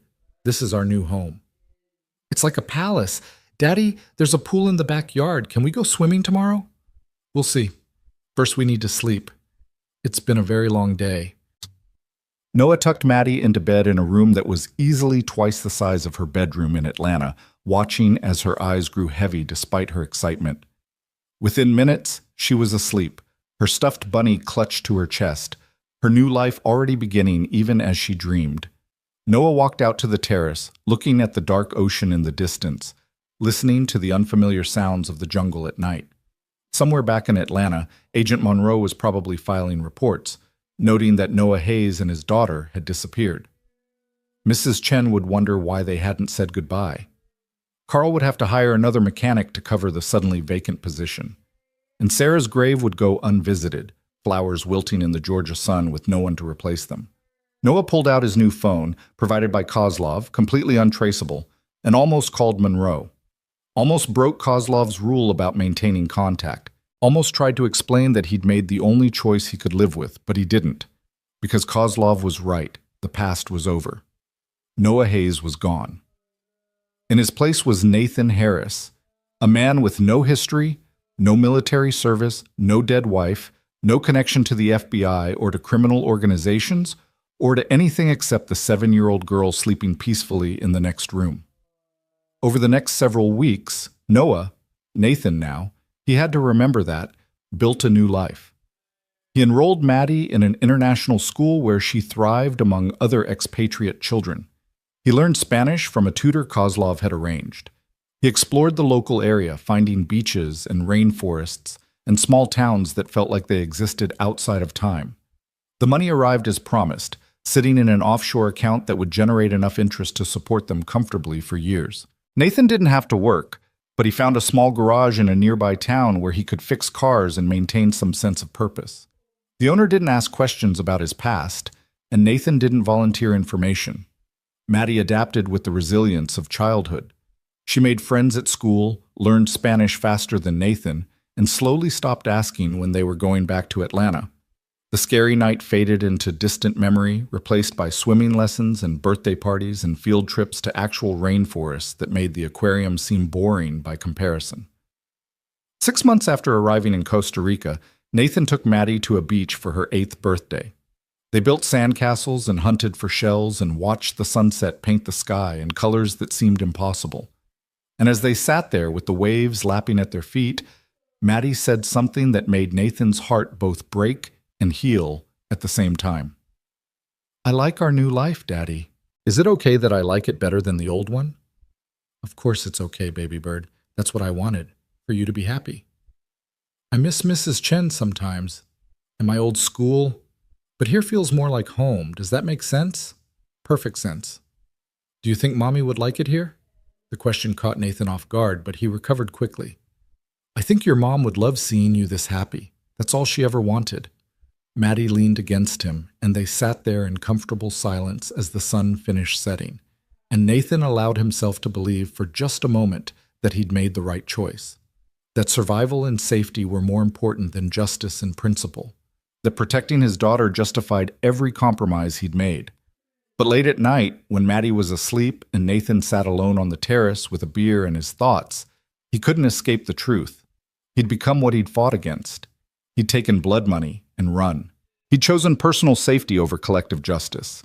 And somewhere back in the United States, Kozlov's organization was continuing to operate, continuing to destroy lives, continuing to produce the same kind of drugs that had killed Sarah.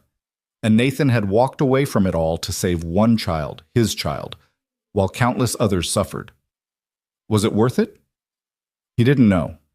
Some nights he convinced himself that saving Maddie justified everything. Other nights he lay awake wondering if he'd sold his soul for nothing more than a comfortable prison. But every morning, when Maddie woke up with a smile and ran to hug him, asking what adventure they'd have that day, Nathan knew he'd make the same choice again. Over and over, in every timeline, in every universe, he would choose his daughter. Because heroes didn't always win. They didn't always get the girl, or save the day, or see justice triumph. Sometimes heroes just did what they could to protect the people they loved, even if it meant becoming something less than heroic in the process. Sometimes heroes just became fathers. And maybe, Nathan thought as he watched his daughter grow up safe and happy in their Costa Rican paradise, maybe that was enough. A year after they disappeared, Nathan received a message on his encrypted phone. Just a news article, forwarded from an anonymous sender, about the arrest of Vincent Kozlov in Miami. The FBI had finally caught him, built a case based on evidence from multiple sources, and this time there would be no escape. Kozlov was looking at life in prison. The article mentioned that Kozlov's cooperation had led to the arrests of several other key figures in the cartel's operations. The network was collapsing, the organization dismantled from within. It was the kind of victory that Monroe had been working toward for years. Nathan read the article twice, then deleted it, wondering if Monroe had been the anonymous sender, wondering if this was her way of telling him that his sacrifice, if it could be called that, had ultimately contributed to the larger goal. That by taking himself off the board, he'd allowed the FBI to focus on Kozlov directly, without worrying about protecting civilian assets. He would never know for sure.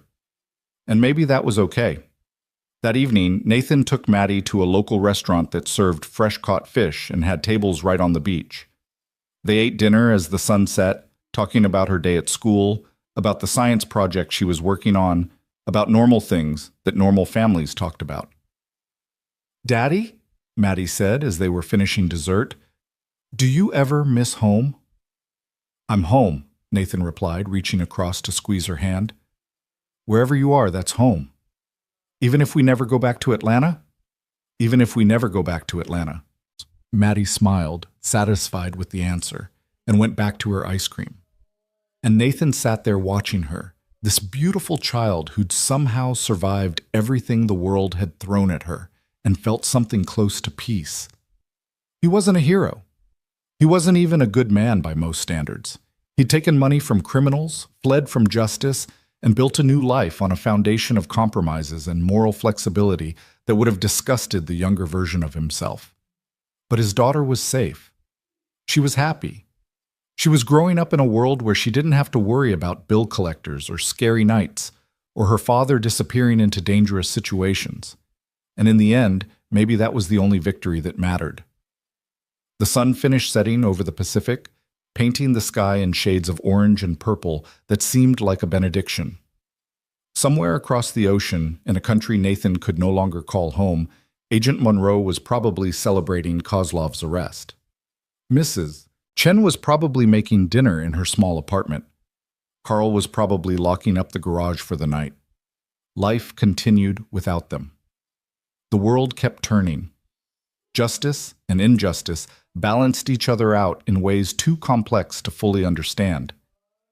And on a beach in Costa Rica, a man who used to be Noah Hayes held his daughter's hand and watched the night arrive, knowing that he'd traded everything for this moment and would do it again without hesitation. Because some stories didn't end with the bad guys in prison and the heroes celebrated. Some stories just ended with a father and daughter, safe and together, building a life from the ruins of everything they'd lost. And maybe, just maybe, that was enough.